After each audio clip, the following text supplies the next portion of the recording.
Happy Monday. Welcome back to Retake the Week. Yes, the whole layout's going to look a bit weird, a bit different. I keep deleting stuff. Just bear with me. By this time next year, well, not this time next year, but by next year, all the graphic problems will be sorted out. It'll look all pretty and nice, and I'm sure it'll actually look slightly different. But for now, enjoy the background video of a friend of mine team killing my entire team in Banana with a nade. That is actually what's running behind us right now, is the background video to this podcast. Just to rub it in, Jester, yes, you are terrible. But yeah, it's the major. It's been fantastic. Talking of CS, we're going to avoid talking about bad CS today because thankfully there really hasn't been a lot of it. There's been a lot of fantastic games, some really close ones, some thrillers to close out the stage 3 sort of group stage, as we saw Passion play pretty decent game against FaZe despite the 2-0 loss. We saw Na'Vi take home a not so convincing train, but an overall convincing series against Bait. And of course, that G2 Falcons, honestly, just banger. Just a banger. Like, sure, the map picks maybe could have been closer, especially that Inferno, but the Dust 2 to close it all out. You know, the Deathmatch fans got what they were looking for. It was absolutely fantastic. And honestly, the best way to close it out, and we got a fantastic bracket. So we're going to get into all that. We're going to retake the entirety of Stage 3, bits of Stage 2 that we obviously didn't quite cover because, you know, the entire thing wasn't done when we actually finished up our show last Monday. And of course, get into all the usual news stories. Before we do all of that, let's thank the members who make this show possible, make the show available on so many different platforms, and also make other shows now available on Spotify. So if you are ever mad, annoyed, you're like, I really want to listen to the Double Swing, but I don't want to look at their fucking ugly faces. It's now coming on Spotify. So those of you who are averse to the aesthetics of myself, Yumi, and whoever we have on as a guest, you can now listen to it audio only. Members also get access to, of course, the Kingt interviews, the BTS, the Prospect demos, and other live stream VODs that are not, you know, these kind of main shows that we now kind of do live just to save me the hassle of ever having to upload anything. That is the real reason we actually do all the shows live now. Just saves time and saves me a lot of effort. But yeah, with all that in mind, with all that sorted, let's go address the elephant. Is a bit generous. He's not that big. Rather large duck. Elephantine seems a bit extreme. Quacker, good morning. How are you feeling? Like dog shit. It's been a horrible morning, but I made it here, and yeah, that's about it. Yeah. Yeah, no, it's been a great week. It's been a great major week, a great Counter-Strike week, and yeah, it's about to be an even better week. Can you imagine in a couple of days' time, for the first time ever, the two Retake the Week hosts will be in the same room? It's going to be really strange. Like, we've been speaking for like 4 and a bit years, I want to say, ish. Half a decade, yeah, probably. And not quite 5. I think 5 will come. Was I in the Lagoon in 2020? Like, that's the Discord. Halfway through 2020, I think, yeah. That's the Discord we ended up meeting each other, and I think me would have been late 2020, early 2021 at earliest. But anyway, yeah. that all that time yapping back and forth, you writing paragraphs, me writing 2 lines and telling you to fuck off. You know, the usual interactions we have, especially when it's over text chat, with a lot of yeah. You write articles, I write tweets is essentially the dichotomy. We're finally going to actually meet each other in person. It's going to be weird. Honestly, I hope you don't smell. Usually not, no. Usually not. December 21st, 2020. I checked. Yeah, but I don't know when I joined. It was weird. But that's when you joined, and I was before that. Oh shit! So yeah. we're approaching the half-decade mark of knowing each other, but having never seen each other in real life. So weird. Yep. Very weird. But yeah, that's going to be cool. We're going to be attending the major. Yep. I'm only there. I'm at the major for literally, I'm telling you, Saturday at like 12:30. My flight lands. Mm-hmm. I'm going straight to the arena from the airport. All right. With one tiny rucksack and a dream. Like, that's all I have. Monday morning I leave. I'm in Budapest literally 48 hours. All right, yeah. Yeah, well, Saturday evening is the evening in that case. I'm there for the full playoffs. I'm leaving Monday afternoon because I didn't want to get up at 4 a.m. after a major final. You know, I understand. I also had a similar choice to make, and of course made the logical one of screw leaving at 6 a.m. after Sunday. I've been to majors with myself. I know that Sunday is going to finish very late. It's not a midnight day ending. You know what I mean? Like, that goes on and on and on. Sometimes in a cafe, sometimes in a bar, sometimes by the Seine with a bottle of rosé bought out of a man's suitcase. It's a whole story. But anyway. Well, to do some live scheduling, that means both of us are traveling our usual recording time next Monday. All right, we can just preface that there might not be a retake the week on the Monday immediately following the major final, unfortunately. It may be Monday evening, maybe Tuesday. Let's just put it that way. Monday evening, we can do, yeah. Probably Tuesday, though. I think I land at 5 in Copenhagen, and then it's another 3-hour trip after that, which is, might be hell, Never mind. To be honest. Tuesday. Yeah. Because screw that. Yeah. It's going to be fun. I'm looking forward to the major. Really, really looking forward. I would like Starlighter to get back to me so that I can make sure I have press accreditation, but that's probably going to be fine. Probably. Fingers crossed. Yeah, fingers crossed. Otherwise, just if you know somebody at Starlighter, please DM them right now and tell them to slide into my Twitter. Yeah, and if you know someone at Starlighter, or have known someone at Starlighter this entire time, and I didn't get hired to the major, I mean, what the fuck? Leave my chat. But okay, let's get into the real topics. We have as well the viewer Q&A. Well, sorry, not viewer, member Q&A. We're elitists here. And so we're going to be going through those questions as well as we do the show. Some will be done before the retake, some after the retake. We're going to start with the easiest question to answer, I think it's fair to say, of this group. Let me just bring up the little graphic. There it is. Member Q&A. Gorgeous piece of work. Someone was really taking their time this morning. cikanskyslang 47 asks, if I manage to get the diamond coin, does that make me an analytical genius or a developmentally challenged individual? I'm used to the word fundamentally being involved with that phrase. But yes, my answer to this is quite simple. You're neither at this major. At this major, you're neither. You're basically, I think at worst, a bit lucky.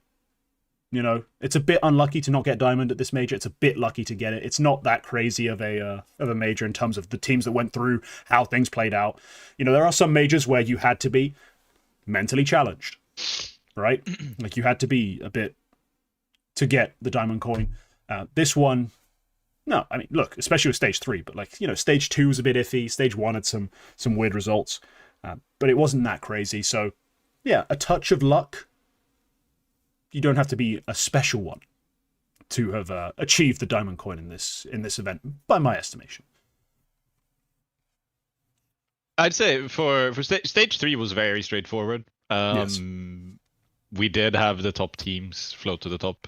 It's been a talking point since yesterday that we have the top 7 are all in major playoffs and then phase. Yeah, and number 8 by HLTV ranking was G2. Who lost Falcons in the last game, and also we're always like, I put it in my own pick'ems. I was like, I have a 2-2 game in my pick'em prediction that's going to be G2 FaZe and FaZe win it. Like I saw FaZe in playoffs as the one team who fucks up the odds, and by extension as G2 the one team that missed. I didn't take G2 to go through, so for me it's not technically we're not got the top 8, but we have the 8 I saw coming. Like we have the 8 I wanted. Really, I wanted. Yeah. But in the previous stages, like the thing about having to predict this pick'em, it's obviously not impossible. I don't think there's anything which has happened in any of these stages which I think is like genuinely upsettingly unlikely to have happened. Like at least no, we didn't have like MIBR FlyQuest Tyloo didn't go through stage 2. You know what I mean? Like it's not. That's why I said it's just a bit of luck, because you have to get the exact combo. There's a few picks here that were 50-50s, like in terms of which one you'd rather. Like to have predicted M80 to go 2-3, but Passionue, Parivision, Imperial especially to go through stage 2. You know, there's some weird ones in terms of the weirdness is that everything which happened is very reasonable to have happened. Like I'm looking at the stage 1 3-0s, FlyQuest and M80, entirely reasonable. And like it was, we mentioned ahead of stage 1, I said that I saw somebody pick FlyQuest a 3-0, and I kind of respect it because I could see it, and it happened. M80 as a 3-0, in hindsight, probably more people should have gone for it. The thing that went wrong in both of the stages, I think, is that the teams that were most likely to perform a certain way didn't perform that way. So you didn't have, in stage 2, we had Aurora, probably was the top pick for 3-0. A topic for 3-0, and just to go through, like, if you didn't have Aurora as one of the options, like, if you didn't have them 3-0 or 3-1, 3-2, I have questions for you. But at the same time, it's not that insane. It's just one team. It's just, it's all within the limits of reason. Yeah, and the big one in stage 1 was Legacy. It's like, Legacy probably should have gone 3-0, but the teams that actually did aren't actually unreasonable. So maybe the most unreasonable thing is, with the context of how it shook out, it was FaZe, but that, the pick, in a pick'em sense, it was entirely logical to put FaZe through. And Imperial, I guess, was the biggest shock for me, going through in the fashion they did. Maybe Game Legion going Imperial out make early. Stage 3 is alarming. I was like, what? How the hell did you not make it to Stage 3? Like, this group of players, like, I'm a try guy, but no way performing like a star isn't really something you predict. And the fact they make it this deep, despite Cello and Skulls having some of the worst numbers you'll ever witness, like, is a bit of a shocking one, to say the least. Okay, I don't see any huge pick'em ruiners. Is my point basically. There hasn't been like where everybody lost. It's more so you had a list of candidates. This is what is reasonable to happen, and if you went for the like highest percentage picks outright, then then you're sort of.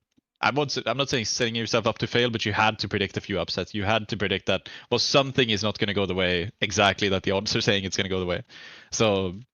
And then it's just a gamble, Do you think M80 are going to go 3-0? Then you should have picked them. If you did, congratulations. But it would have been just as reasonable to put Game Legion 3-0, I think, in stage 1 as one of your sort of gamble picks that maybe shouldn't exactly happen. And, that would have been even more wrong. But at the time, it would have been fine. I don't see any big... I think I had Game Legion 3-0 in stage 1. Like, they were one of my 3-0 picks. It was Legacy and Game Legion, I think, one of my 3-0s. Like, I saw Legacy as my, like... that's how I like to do it typically. It's like my big, solid, rock-solid favorite. Like, one of these best teams has to be 3-0. Then one that's like, these guys could miss entirely. But if they're in the hot streak, that was my logic. And I completely whiffed on that part, but yeah. So completely reasonable. Our next question. We're going to do 2 questions before getting into the actual main body of the retake, just to warm things up.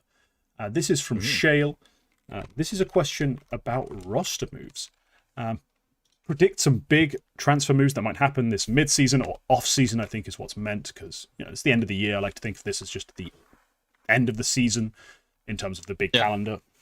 Tough to predict, especially now that we finished stage 3, but we haven't actually seen the playoffs play out, which is going to be a big part of the future. Like, the way these playoffs play out is going to determine a lot. If you're Falcons and you win the major, you're not entering discussions of, should we try having this guy as our IGL, changing this player for this kind of player? You don't really have to have that conversation anymore.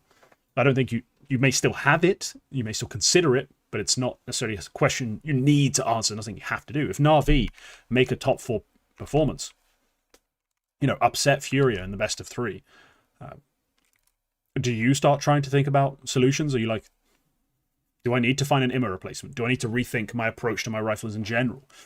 Is there a massive concern to address as Na'Vi, seeing as we gave this team, a good chunk of time, and it was mostly underwhelming results, but a small title, a small second place, a Cologne top 4, and then a major top 4. Considering what we've invested, not a bad set of outcomes. But if you do go out in quarterfinals, it's like, you get the nicer matchups. A lot of these things will influence. But if I had to make a real rogue prediction, let's try and make something. There's got to be a Mongols change. I do think more likely than not, given the way the Mongolian players rather, have played at this major. Hello, Mr. Academy kid I've never heard of. Probably. I don't see a great deal of interest being spiked in Cobra Zero or Score. They don't want to go back to that well. Yami didn't make the major and is really under investigation for some bollocks to do with his team. If you want to take that risk, is your prerogative, Mongols. He is mega talented, and I've been saying that for a while. He's, a prospect profiled player. But there's a lot of baggage. there's a lot of baggage there. So I think there's a good chance we see a completely random, super obscure, maybe, I don't know, Senzu's younger brother or something, get added to this team. Like, I don't see it. I don't see the Mongols entering next year with controllers. No, like that's the obvious just one, though, but still. Yeah, that's the obvious one. Something's happening. We know they have an academy. We know they considered it. They mentioned when they pick controllers that they did so because their academy kids aren't ready. But I think that they might consider that, well, if they start at the start of the season, it's a lot easier to get an academy kid in rather than just before the major. Yes. But yeah, this one is like, it's tricky because we know that a player like Yami, who's pretty exciting, is involved in some sort of bullshit with Isaac. And we don't know who is involved. Like, there's a chance that, Senzu is involved. Like this entire benching was a bit weird. Everything around this is a little bit weird. It's very hard for us to know what's actually happening over there, and especially with it being in Mongolia, which is a little bit cut off from our sphere of influence in that sense, where we have no idea what's happening. It's very weird, but yeah, it's whoever ends up being there, I don't think it's going to be everybody's number one pick for a Mongolian player to get in there, whoever that might be. But so who knows? Yeah, so I think I'm gonna try and answer this question well. Yeah, I'm just looking at something quickly here because I'm looking at a team like Astralis, who are still the biggest brand in Denmark, still have a lot of influence, a lot of say. Everyone wants to play for them. I've got a feeling the way they played, Yabi underwhelmed. Device was poor. As far as players they could try, I think Blame F is getting tired of Fnatic. Despite the fact they make the major, I still think this is a project going relatively nowhere. So I think there's a chance Astralis get a Blame F in for Yabi. That kind of move. You keep the solidity of Magisk. He's not been a problem. Usually I'd have suggested this move for Magisk prior to all this mess. Now it's how he's actually played, which has been phenomenal. I keep Magisk playing the way he is. Stare, maybe, some of the positions gets rejigged when you add a player of Blame F's sort of caliber. You get Stare back to being a massive value proposition in his roles, not an attempted star that's fine. And we get, a legit star who still just carries games single-handedly. And then we look for AWP consideration. Like, we think about AWPers. We start looking around for AWPers. There aren't any that scream must sign right now.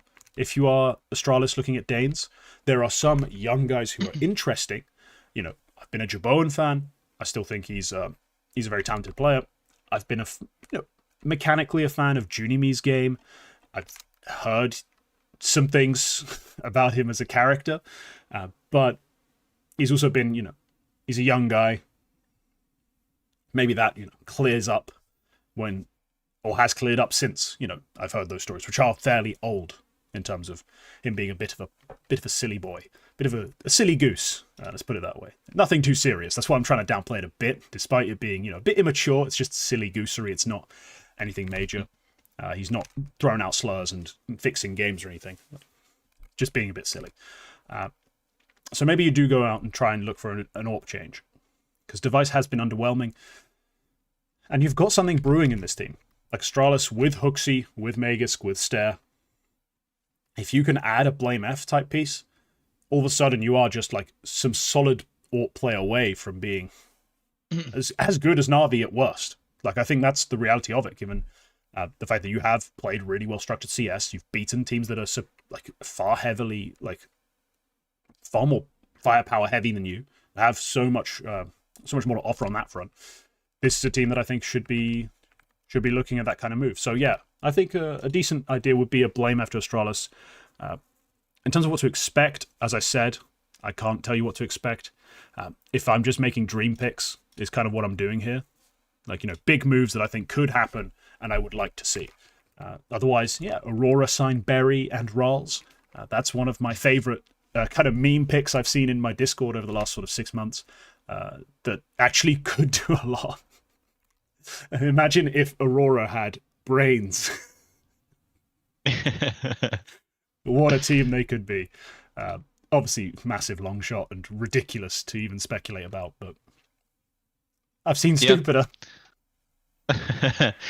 I'm not sure BlameF is that keen on going back to Astralis, but I will mention also that Stown, as far as we know, is only out temporarily. He's only out for the rest of this season. I'd still rather have BlameF, so... You probably would, but if we're predicting what's gonna happen, if Magis is out, I would assume Stown is in, rather than signing BlameF. But, I'll mention all of the ecstatic players are available at the moment. Yeah. That was something which happened this week, and there's exciting players there who could end up in an Astralis project, I think. Yeah, but straight in for Yabi. Like, look at maybe Syra for Yabi, that kind of thing. Like, if you are trying to speculate at moves that could happen in Denmark, that's one of them, I think. Yeah. It wouldn't be my first pick, as I said. I'm a big BlameF guy, but it's not the worst. If I'm looking at what I think is going to happen in the offseason, I'm kind of looking at who do I think hasn't cleared their own bar for this season. And it's kind of, at the top, I find it hard to actually motivate that. Like, the only two teams I see making changes, depending on the major playoff results, I think are Falcons and Na'Vi. And I'm not even sure about Na'Vi. Like, if Na'Vi lose to the major favorite in the quarterfinal, are they really going to be that upset with their season where they make a change? I'm not sure. Here's something to suggest, actually, on the Na'Vi front. Bait have played fantastically. Yes. Na'Vi have, on their team, a guy taking up a lot of really key roles that, whilst he can have really good games, because he has a phenomenal IQ for the game, does lack mechanically, in my eyes. Yep. So I think an MPL for Imma move, MPL, of course, no reason to want to go back, right? We've talked about this before. He had that brief stint as a sort of semi-stand-in, semi-scapegoat, neglected by the team. Basically, doesn't seem that interesting going back. But if you could make that move happen, like if you could convince him to come back, that would be a slam dunk for me. MPL for Imma. I'd be very, very behind that one. So if Na'Vi do lose this game and they do think we need an extra move, they need that one move to take them over the top. Because Wonderful's played a wonderful major. Makaze has done not terribly, is basically the way I'd put it. Like, he's had some big carry games, he's had some tough games with just a lot of entry deaths. He's played their hard entry. He is becoming more of a support than anyone else on the roster in terms of T-side play, especially. I would be looking at a sort of, it may seem marginal sort of upgrade in terms of firepower at the Imma spot, but I think MPL has enough game knowledge and understanding from his time calling and from the way he plays. He has a good enough read on the game, I think, to replace him. So if I had to make a move for Na'Vi, it'd be that one. Yeah. But other than that, I can't really see. Like, Falcons, we never know how upset they are. In a way, they should win everything, yada, yada, yada, but they also shouldn't. And yes, $20 million, etc. And all fun. It could be, I could see that going multiple ways. It really depends on how the major shakes out. I'm looking below the major. Aurora is an obvious one, as you mentioned, and I think the only move they can realistically make is going international. I don't see a huge, Turkish-speaking upgrade anywhere out there over the players they already have. You could consider something like a Soulfly or an X-Cloud. That's about the only two players I can think of, and neither is like a slam dunk on the players they already have. What I think they need is another IGL. And what I think they might maybe need is a little bit of an AWP upgrade. But they do not need an AWP for that upgrade. You don't need. No, you could use one. No. As far as AWP play with the AWP, there is no one better than Woxic except the 4 best AWPers in the world. Literally no one better. True. You cannot do better. Honestly, I kind of agree with that. But I'm also I don't like making just putting 4+1 teams. I need to make one more change. If I'm justifying putting go fucking cut Jota. I don't get, like, if you're changing up your style of play and need to bring in an IGL and someone else to make the IGL's sort of vision work, replace Jota. Yeah. Keep your superstar rifler, keep your incredibly good AWPer, keep your other sort of aggressive rifling piece who makes plays and wins games. cut the fucking guy who could do it sometimes, but is realistically just a support player. Like, that's the place you make the change. All right, fair. I want Stanislaw in here. Here's the thing. I want Stanislaw as the caller. Okay. Yeah, I want Stanislaw as the caller. Who's Stanislaw's role player? Fuck if I know. That's my problem. If I know. Yeah, so, you know, I don't know, but there's stuff you can make happen there. I honestly think over this, I think they might go international. I think they might go the Russian route. To be honest, I'm not going to put it past them if they go like the MIBR route of going for 2 Russian-speaking players, perhaps. Maybe try to find, you know, not another Klim in the op role, but like another player who can fill these roles. And I don't know who, but somebody, because, you know, Aurora as well has that Russian background. They probably have connections over there. The only other team I'm really thinking, wow, you guys probably need to make a roster change. It's Liquid, but we have been thinking that for flat out ages, and at this point, I don't know what the hell to do. I'm not touching it. I'm giving Flashy a full season with this IGL and these pieces. I'm giving him a full season. Like, wait at least 3 months. I'm not making changes till at least after Katowice. Like, I'm not touching it. I don't see the gain of touching it. Like, we've made enough endless, nitpicky little bullshit changes to this roster. Every time, one player out, one player in. Each time just ruining the flow and fucking everything up. Just wait. Just leave it and wait. This is a crazy loaded roster. In theory, again, should be more powerful in terms of their ability to take fucking duels and win them than a team like Na'Vi. They've got a Liege, Nertz, Ultimate, despite being sometimes very predictable, played a solid-ass major. NAF played a fantastic sort of last 2 months. Give them a second to figure themselves out. Figure each other out. They still got this kid IGL. Everyone's like, oh, this was a Hawker takes. Like, Shuhei's the wrong caller for this team because, you know, Liquid, these guys love structure. Chill out, all right? Chill out. Shuhei is like 12. It's not the end of his fucking like IGL development story. This age, most IGLs that you know now as today as great players were just players. Like, they were just dudes on teams. I mean, at this age, what was Kerrigan still fucking AWPing? Like, chill out. Let's leave them some time to, you know, figure each other out. Flashy, Shuhei, if they get on the same page, get Alicia's buy-in, this team is top 5 again. Like, borderline top 5. I mean, sure, it's about as competitive as it gets inside that pit, that sort of area. But just figure it out. Give them some time. If they can't, if it's impossible, if the Liege is too much of a whiny so-and-so, like everyone seems to imply, screw it, blow it all up and try again. I'm sure Joker Steve will have another monster of a roster to put together. But for now, please stop trying to change Liquid, right, as they start getting settled. As soon as they start getting settled, everyone's just like, throw it at the wall, start again. Like, no, let it settle. You wouldn't even take try for Ultimate if it somehow became viable over the winter. That's very attractive to them as well, because that gives them the NA or the Americas majority again. So they can go on the Americas ranking instead of the European one. I mean, there are certain little things. It's like telling me, would you change this championship-winning football side if your child could play on it? I was like, well, it's my child. You know, like, let him lose a few games if my child gets to play. Save try. Yep. If you're telling me I have to save try to put him on Liquid, I'll consider it. Ultimate may be the one place I'd consider giving you a slight bit of shrift if you can tell me the right player, and maybe tries the right player. But otherwise, please, just everyone, just please. Like, I don't think Simple is the right player. I don't think to get more firepower, you should throw a grenade into the middle of this fucking team. Like, no. Just to finally answer the question, do you want to predict one big transfer move that might happen this one that will actually happen? If you want to predict one. Certain.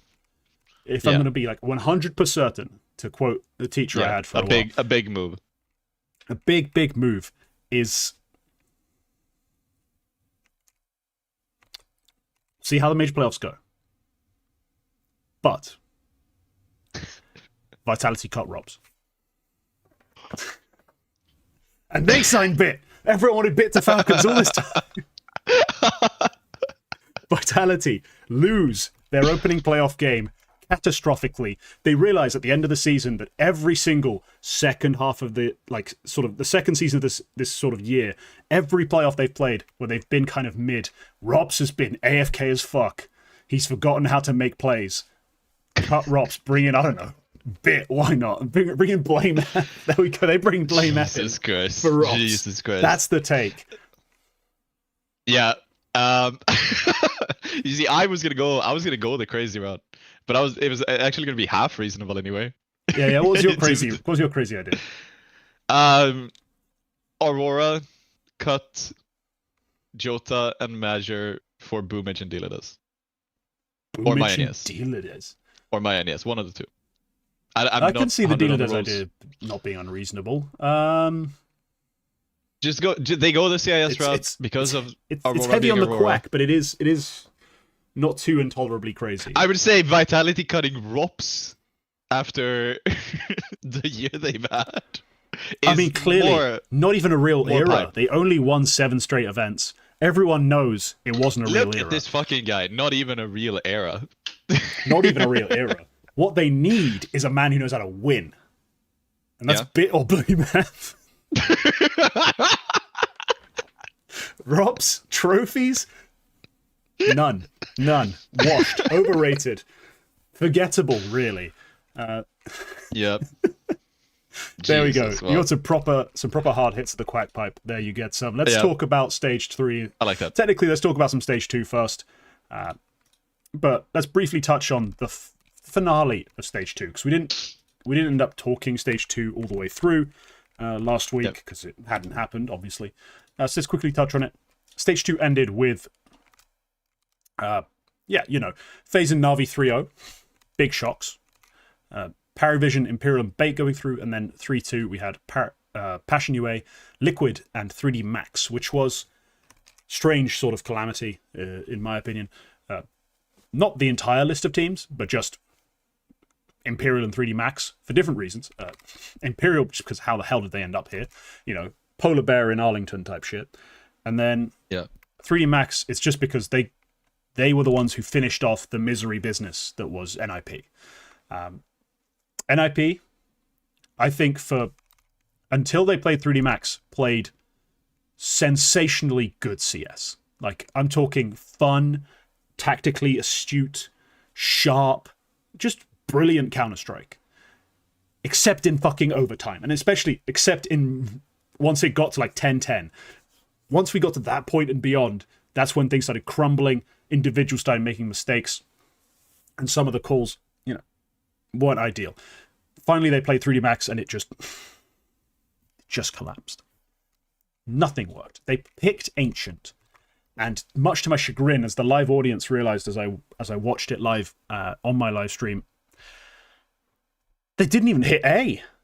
They played 12 straight T rounds of Ancient without hitting A. And I was just baffled. I think that's just, there was 2 ways they could enter that game. The first is with a chip on their shoulder. We let go of back-to-back overtimes. We are as good as, on everything we could say about ourselves in terms of the Counter-Strike we play, is as good as FaZe and as good as Paravision. Both of whom have made it to the next stage. Hell, FaZe are in major playoffs. That's not relevant at this point, but shit, that's how good this NIP was playing. Yeah. So they can have the chip on their shoulder. They are that good, and this is 3D Max, some chaotic group of baguette-wielding, garlic munchers. What are we? Come on, let's run our strats, play our game, and beat them. And the other option is, oh fuck, we lost back-to-back overtime games. It's never going to fucking happen. And that's how they played. They played like the second option. They looked flat. They looked not quite disinterested. That's a bit harsh, but they just didn't look like they believed in anything working. And so they got crushed on their map pick of Ancient, lost Train, a map they played fairly well earlier in the event. 3D Max played it much better and go straight home. It was the heartache for me of stage 2 was the way NIP got eliminated. Because, we always meme on teams that go 2-0, then, they suck in the best of 3s, they're frauds.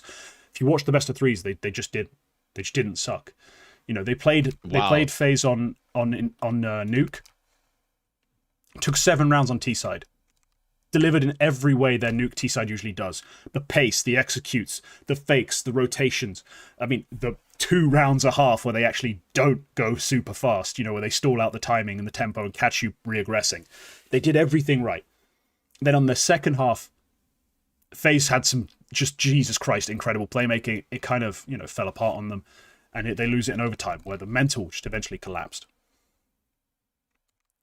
The same can be said of the game against Paravision. They just played brilliant CS. They played CS worthy of being in the 2-0 game, worthy of being in the 2-1 game, worthy of going through up until the 2-2. So, yeah, big shame. Big shame. They lost 4 straight overtime maps after going 2-0. Brutal. No, here's even worse. 4 straight overtime maps. Only in one of those overtimes did they win a fucking round. It was only Dust 2 against Paravision where they won any overtime rounds. And some of that was just pure bullshit from Wrinkle, making up the fact that he threw the game when they were up 12-8. Like, they threw so many rounds against Paravision. I was... Please, talk for a bit so I can calm down. Yeah, it's a shame. The way this bracket shook out, it did feel a little bit weird with some of these matchups we got. The random Imperial win against Fnatic throws a spanner into the works. We have both of the O2 teams end up facing off in the 2-2 game, which is Liquid Astralis. Both teams I could see as advancing picks in this bracket. And they end up playing in the 2-2 game. We have the NA, Derby, Passion UA, and M80 in the 2-2 as well. It did end up shaking out a little bit weird there. But yeah, I think FaZe played very well in this bracket to make it to the 2-2 game or 2-0 game, and then beating out NIP. I think Navi were obviously excellent. We were talking about it at the start of last week because they'd only played 2 maps at that point, but they did also make work out of bait, so they did carry on that form in that game. And I think some flowers to Imperial, to be honest, because I didn't expect them to beat, to be honest, I wasn't sure they were going to beat MABR because I put Imperial 0-3 in this bracket. I wasn't sure. Like, they put up 10 rounds against this Navi. The way Navi were playing in these first 2 games, and they still put up 10 rounds. Solid. I didn't expect them to beat Fnatic in the 1-1. I didn't expect them to beat M80 in the 2-1. But they made both of those things happen, and honestly, that deserves some flowers. Maybe more so than any other team in this stage 2. Maybe aside from Paravision. That's, in terms of expectations, that's greatly exceeding what I thought Imperial could do, and what I think all of us thought Imperial could do. So, yeah, great job. Excellent. I was a little bit upset that we got Liquid Astralis as a 2-2 game in stage 2. It's a game that I would have hoped might have happened maybe in stage 3, to be honest. Because Liquid, they do make the 0-2 to 3-2 run, which is good. It's very good for them. Astralis, maybe even slightly more impressively, they were the ones who knocked out Aurora on the way to make that same 0-2 to 3-2 run. For it to end in sort of a whimpering series for Astralis, with Liquid winning 2-0 with single digit maps, it's solid, but I expected a lot more from Astralis, and yeah, it's a shame. That, I think, is a shame, because Astralis, I think, much like Aurora as well, could have done more damage in stage 3, I think, in a way, than what they did in stage 2, because they are the kind of team who I think match up pretty well to some of these other stage 3 teams. There's a chance we could have seen Astralis in one of these 2-2 games yesterday, and there's a chance that Astralis could have won one of those games. I don't think Astralis, despite the result, are shit enough where they couldn't have made playoffs in this major. So it's a little bit of a shame that, also, like, narrative-wise, such a classic series as Liquid Astralis happening for the first time with these 2 cores of this team ends up being a 2-2 game after both of them making impressive runs to even make it there. That's a little bit of a shame, in my opinion. Yeah, we could have seen... As the narrative guy, yeah. We could have seen Astralis through. I just don't think they would have done a whole lot in the next stage, honestly. I think Astralis have an edge over a team like an Aurora, because Aurora, not exactly thinking man CS, Astralis, really good at abusing that. Good at understanding the tendencies, reading, reacting, and having players in the right places. they don't need a massive amount of firepower to make it happen either. Their two best rated players in that series are Magus and Huxi. That's not players taking fair fights and winning them. Those are guys who are just shooting people in the back, making trades happen, using good util, good positioning. It's just that kind of thing. So yeah, stage 2, a few hiccups, a few unexpected teams and matchups. Yeah. The big one, of course, the big loss being Aurora. Astralis going down in that pretty crazy matchup. All in all, led us to a stage 3, which was prime for some excitement. And in the end, whilst we did get some really good games, especially to end it out, in reality, it's basically just all the favorites going all the way through. Imperial getting an opening upset over the Mongols in overtime on Dust 2 before slowly, well, not so slowly, collapsing against Furia, Falcons, and eventually Passion UA in a 2-0 loss where Tri did as his name implies, and everyone else regressed to the mean. This was a shocking disruption of my 0-3 picks. I think I had Liquid and Imperial. Damn ye Imperial for taking that one silly best of one over the Mongols.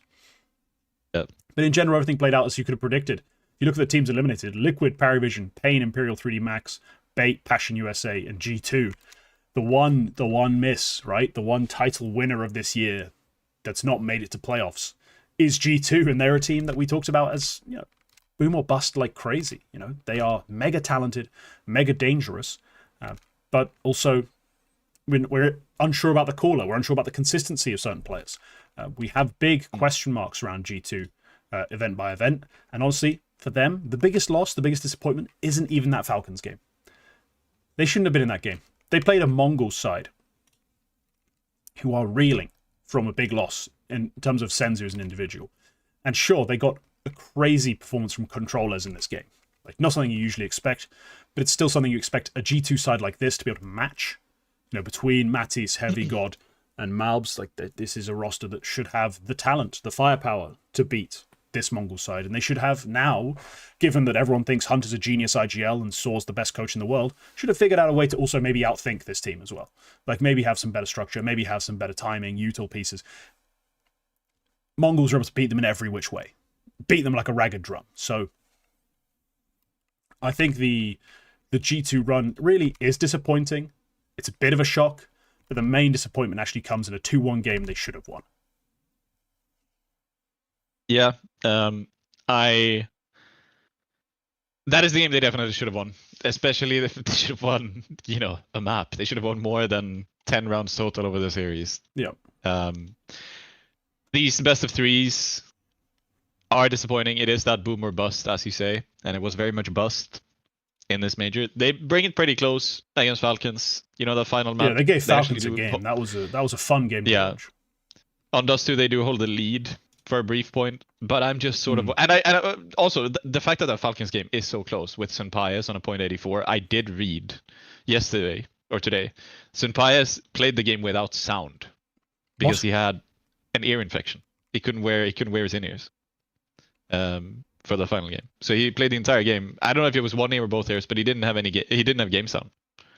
So, which is really unfortunate circumstances. I'm not sure if Sunpias, being able to hear a little bit more steps would have changed the outcome of the map, but unfortunately, it's a comfort thing. I think that sort of thing. You have to be like, half deaf playing CS. It just feels different, obviously.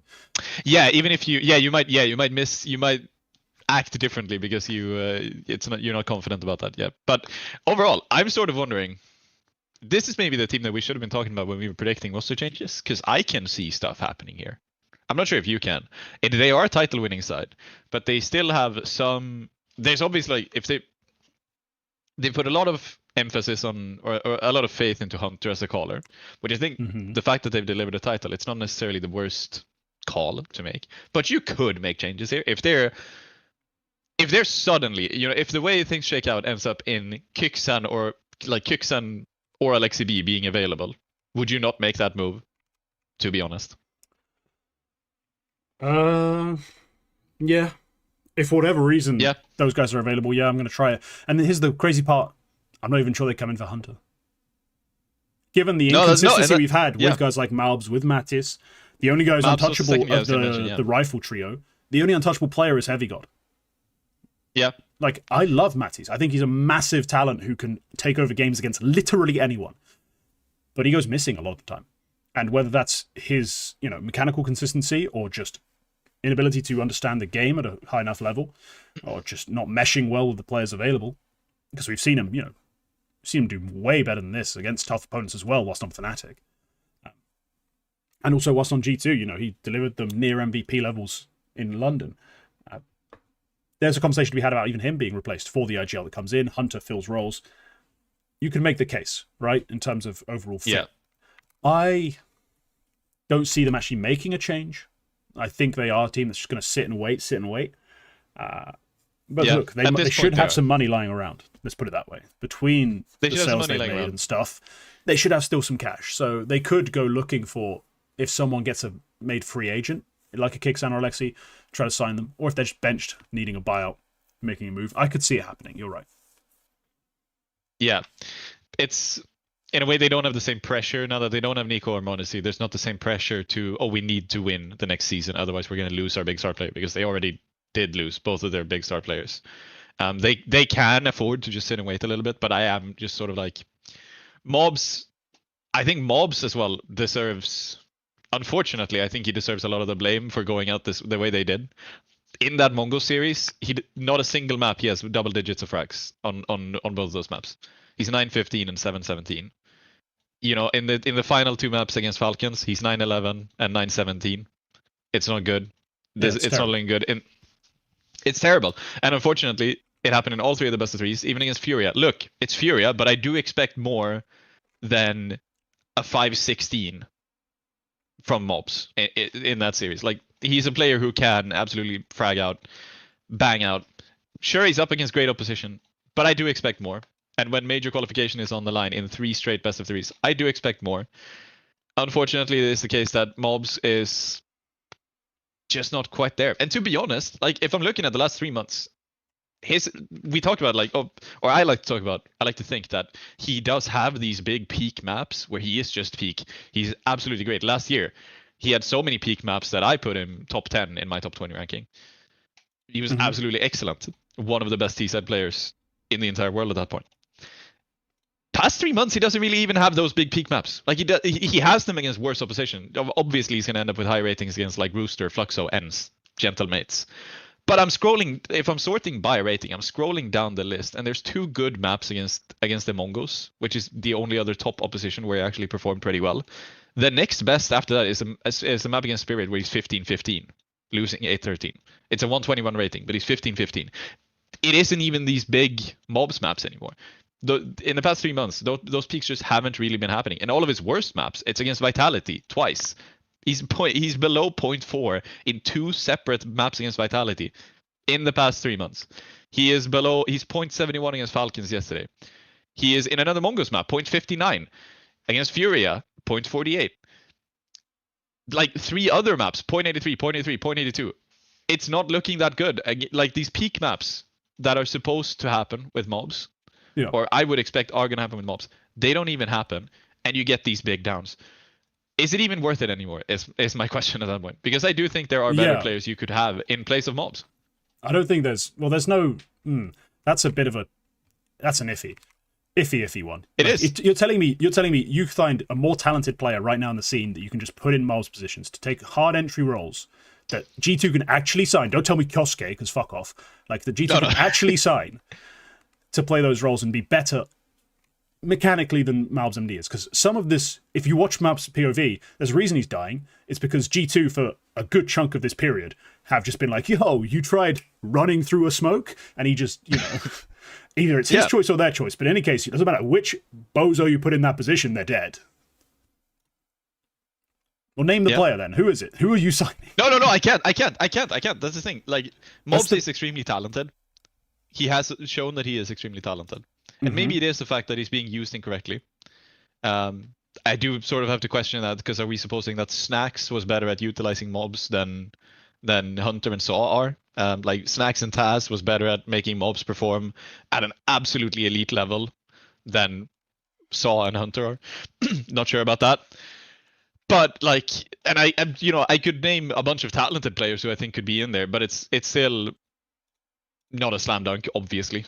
But something needs to happen here, and I think mobs is one of the big keys to fixing this G2 side, and more specifically finding those peaks again, because they don't happen on this. Because there's someone who's popped up, and this is a conversation I've had with Richard Lewis before, that he doesn't like Mattis. And the idea that ex-Casper Sky for Mattis could be or ex-Casper Sky playing the roles Mattis plays, I think is not a great take. Just because Casper is a kid who plays a very specific way. You know, it's a role that's more Malb's position than Mattis is. Like he's been playing that very specific way so this entire time. I don't necessarily see it as a slam dunk move. Now, if you want to talk about Casper for Malbs, that's one of the few cases you can try to make for me. Like, if you're talking about a brute force, hard entry, massive amounts of opening attempts kind of player, I would see that as a more viable conversation. But I don't think Casper for Mattis solves a damn thing, unfortunately. No. Even if Mattis has been poor at certain events recently, I just don't see it as a... That's not really what I see. No, my point is basically that Mobs needs to raise that floor in a way, and he's in tough positions to do so, or more so, he needs to increase the ceiling, because he doesn't have these peak maps anymore. They don't exist. He ends up with a 1.0, like he can bang out against worse opposition, but as soon as there's better teams around, then maybe it is their playstyle. Maybe he is just absolutely fucked over by the way they play, to the point where these maps are impossible, and then that's what they need to adjust. But they need to start happening again, is the thing. Unfortunately, they do need to start happening one way or another, whether that's with a different player who can make them happen, or if it's just using the player you already have in a different way. You just need something more out of that position, I think.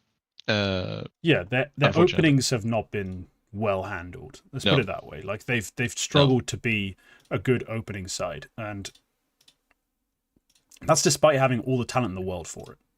You know, their T side, they are. There's not a single player on G2 over the last 6 months with a 50% opening success rate on T side. Not even Sun Pius. He's an AWPer, for crying out loud. Sun Pius defenders, please fucking riddle me that, motherfuckers. How the fuck is he AWPing and not able to maintain a positive KD on T side? And he's not doing the wrinkle, which is attempting way too fucking much. He's Sun Pius. He's attempting way too fucking little, as always, and still sucking. Yeah. So please, riddle me that, cunt. But you can make a move there as well, but it's It's just a variety of different problems we have with G2. But all right. One of the other key storylines I think we have to touch on from this group, I guess. How good are Na'Vi? Like, how good actually are Na'Vi? Because they came into stage 3 having gone 3-0. They then open up with a best of 1 loss to Furio where they get utterly trounced. Work their way back to 2-1 in the best of 1s. Lose to Vitality by a fucking hair. Then play a best of 3 against Bait where they fairly comfortably go through 2-0. 1 overtime map, 1 demolition job. What's your read on this, Quack? Like, they have the rematch with Furio, which we think they're going to lose. But even with that loss, let's say incoming, let's say they lose that map 2-1, that match, 2-1. Are we actually kind of excited about this Na'Vi? Do we like the way they've been looking?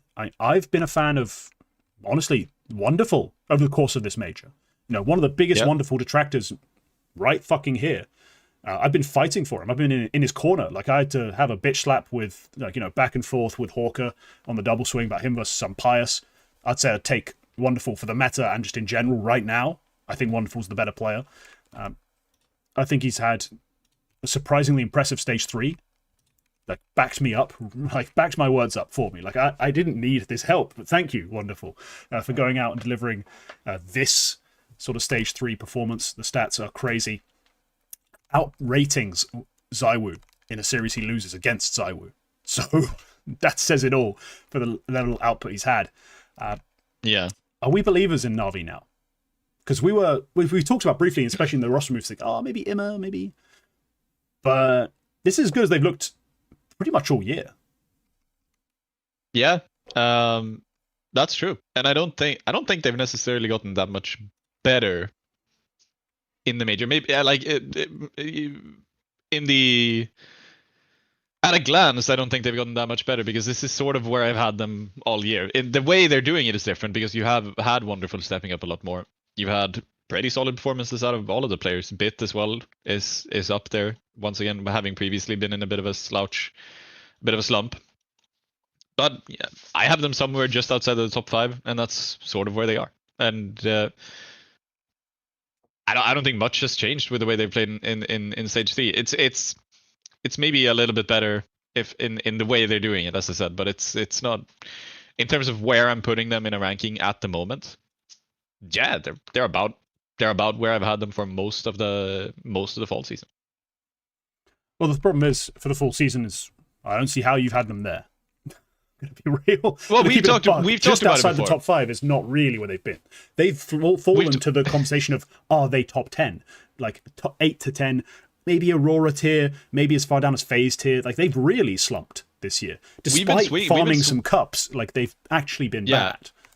We've been swinging on this, but back and forth over the course of the fall season on this show because we've been talking about Navi quite a bit, and they had that strong Cologne. That is a strong Cologne performance where they managed to make top 4. The Mikasa debut where he wasn't a star player because of his flag. Yeah, that one. Yeah. They then absolutely couldn't do absolutely anything in the next 3 events, playing no top opposition and still going out.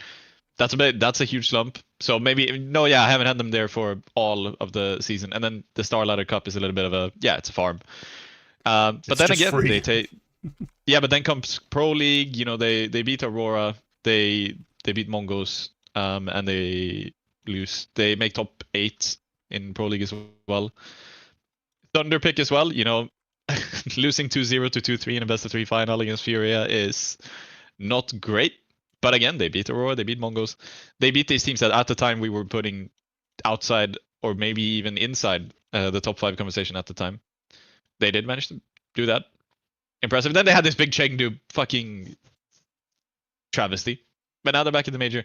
They've been a little bit up and down, but it's been a lot of down. Like despite the blip wins, let's put it that way, like when they've taken on Aurora Mongoose, pretty much Aurora Mongoose, the only teams they seem to have a good track record against. And, they've lost games to the Heroics of the world, the Astralis of the world. They've lost games to some other teams I don't even need to mention. Like they've just had a really bad season. This edition of them where we've seen, one-off carry jobs from everyone, but just a generally good, wonderful, who is very meta happy. Like he's settled into the meta. He's playing the AWP when he kind of has to or when it flows into him.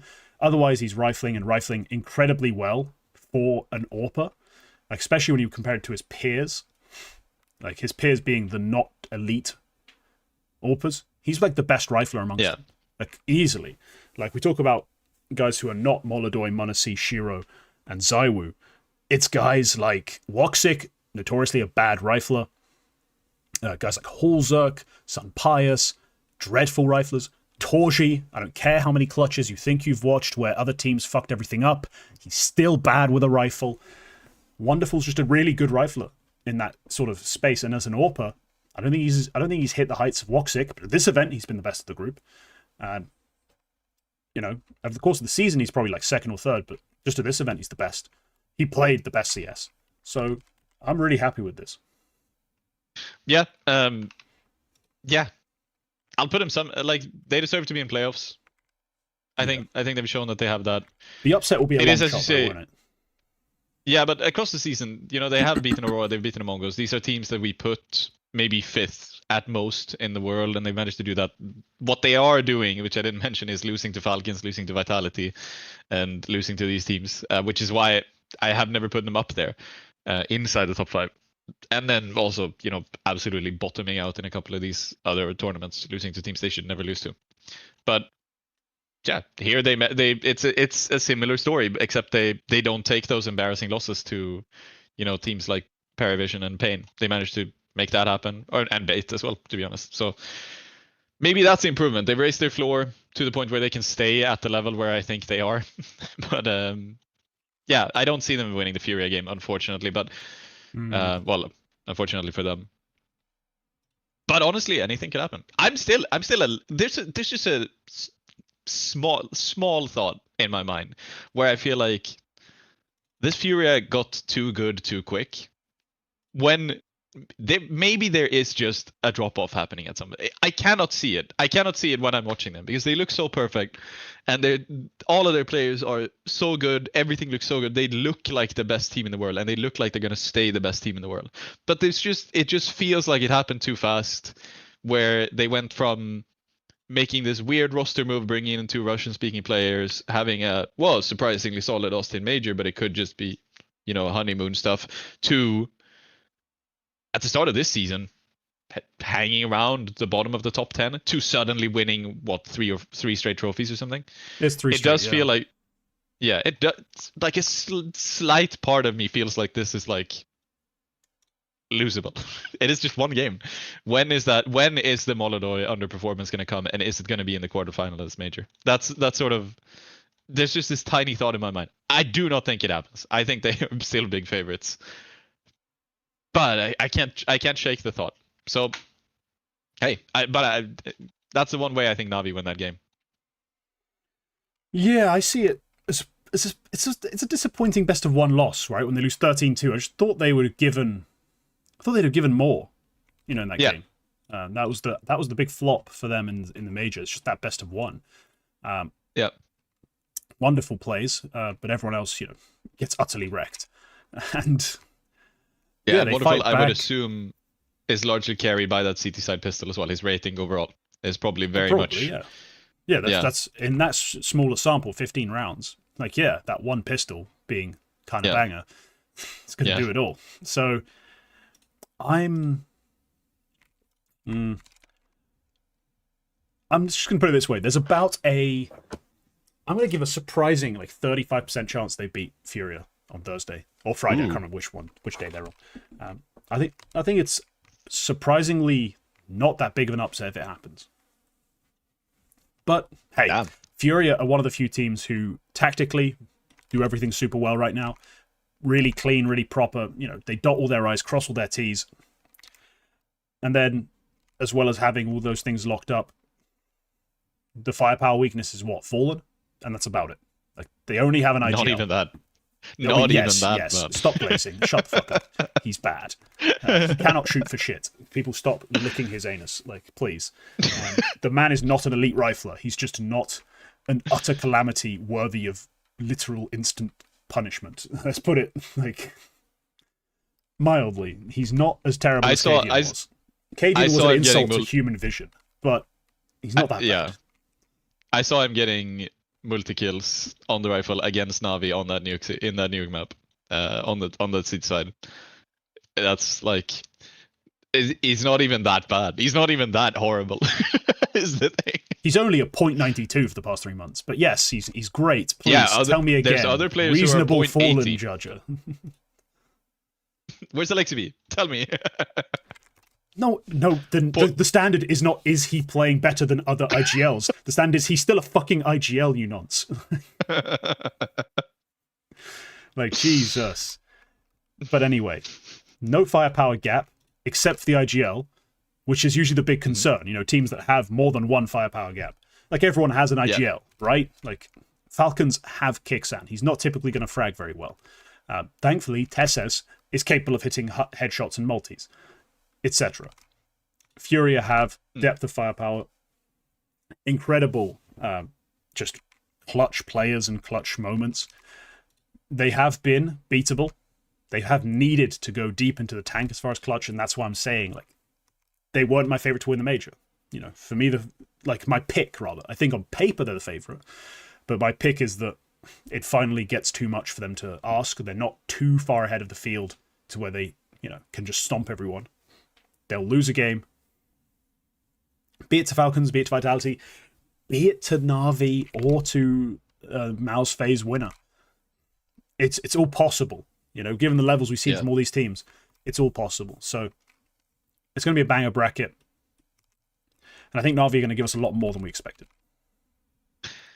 Just okay. This is the last one we're doing before the playoffs happen. Right. Who do you think wins the major? My pick is still Falcons, but I'm a lot less certain of it. Wow. All right. Yeah.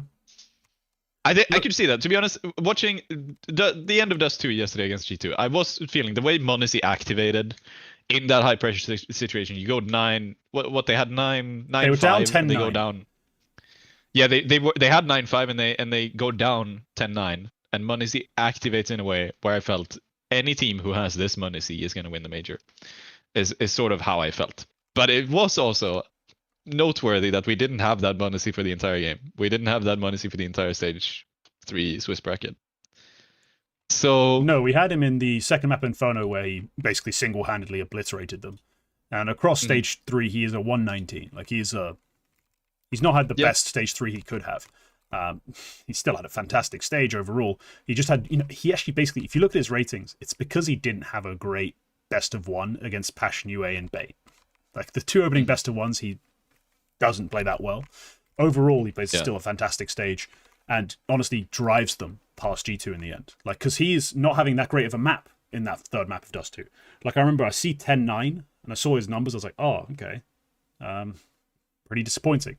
I literally put my phone down because I'm out and about. I'm with family. I'm with my girlfriend. We're busy. We're doing stupid little cutesy, wootsy Christmas stuff. It's that time of year. And then look at my phone again. I see 13-10. Monacy, like, top of the scoreboard. Like, oh. The switch flipped, right? Like, the switch flipped. Yeah. So, the Monacy power-up is always there. Like, he can go gold mode. He can carry a game. Against literally anyone. Just, if Falcons make the final, I think everyone else will be on my side. Everyone will be like, oh, yeah, man. Falcons are favourites to win the major now. Because, look, they beat Spirit, who played with Donk, have dropping a 190. Then they beat Vitality, who were actually playing pretty well after they utterly crushed the Mongols. Then from the other side of the bracket, it's like, Furia? Can they do it again in a best of 5? And that's when everyone's going to be on my side. And watch Falcons win the major. Everyone's going to hate watch it, of course, and want them to lose. But it's going to be a win. Is your pick? Is your pick phase? Is your pick? Who's your pick? Like, how crazy have you gone with yours? Has it changed? Yeah, it probably has changed. It probably has changed, is the thing. I'm thinking Spirit win this major. I'm thinking I pick your alternate pick. I'm thinking for exactly the same reasons as you are. But I'm picking the other quarterfinal winner. In a way. I'm not even like... Whatever, man. I went into the major and I felt Furia have... wherever I put the percentages for the teams to win, Furia are going to have a 15% lead about anybody else in terms of odds of winning the major. Now I'm more thinking that Spirit and Furia, they're more or less even, in my opinion. Because Donk has just had such form. And they've won these Swiss stage games in such a way where I feel like this is a team that can win the major. Way to piss away the favour you had just curried with all of the Brazilian fans. Like, blazing Fallen just religiously. Like, they don't have a firepower problem. He's the best fragging IGL. Fallen, I love you. And then you come out and say Spirit have played at the same level as Furia and the Swiss. It's... Hey, it's your funeral. Like, it's your take, man. It's your take. It is my funeral. It's your take. But I do see what you mean. I don't think Furia should be in the final. Absolutely. Yeah, they should. They should be favourites to win, etc. The way they get to the final doesn't give them or anybody else any confidence. But if Spirit are in that final, which I think they might be, I think they win the Falcons game. I think they win a potential Vitality matchup if that's who wins the quarterfinal, which it probably will be. If they're going in with Falcons and Vitality under their belt, and Furia are going in with Na'Vi and probably Mouse, even if it's FaZe, it doesn't change anything in their favor anyway, under their belt. Then yeah, I'm sort of thinking Spirit are my pick for that game, to be honest. But it shouldn't be the case. It shouldn't be the case, but I just get that feeling. I would like to see Mouse win the major. And Mouse would be a great one. That's one of the outside picks. Yeah. Like Mouse, home crowd for Torji. They played pretty solid. Like, nothing too extraordinary. Yeah. Making it through to this stage. Like, they lost that series to Spirit pretty closely, and then took out Falcons in a pretty shock win for me, at least, in that 2-1 game. Yeah, 100%. I could see MOUZ making a ridiculous run here because they only play Fury in a best of 3. If they beat FaZe, they play Fury in a best of 3. I think anything can happen. I think there's a chance there. The door's slightly ajar. Like it's one of the more rogue picks, but it's viable. I think it's up there. I think their players are probably better than they have been in previous iterations of the MOUZ roster. We're just gonna have to see how the playoffs shake out if we are gonna have a bit of a Xertion and Spinks drop off again. But the way, even when I have felt that MOUZ, again, you're making top 4, this is a little bit of a mid. Like, there's a little bit of a mid performance.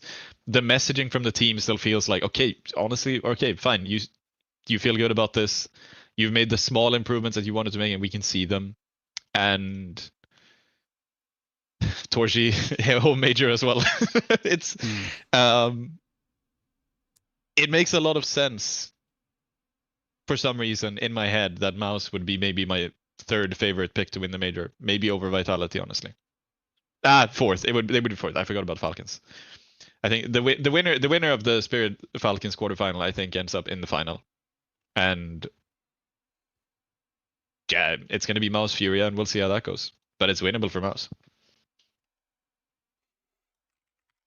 Yeah, we'll see how it plays out. I mean, it's going to be a fun playoff bracket. I think, honestly, as I said, one of the best playoff brackets I've ever seen. Like, this is so stacked. Even some of the weaker teams feel really good. Like, despite the fact that we're talking about Na'Vi, who haven't really won anything all year. They're playing their best CS coming into this playoff. Like, this is going to be an absolute corker. It should be, at least. This is when it all goes wrong. Somehow Fury get upset. FaZe beat MOUZ, Mongols beat Vitality, and then whoever wins out of Spirit Falcons just cruises to a major win. And all of the great matchups we hope for just pissed on. Yep. Right time for me to arrive in the stadium as well. But okay. Yeah, it would be great. Techno major MVP. We have more member questions. Okay. And this next question is major related, so it's kind of on topic. So let's get back to member Q&A stuff. This is a question from Classics or Classy CS.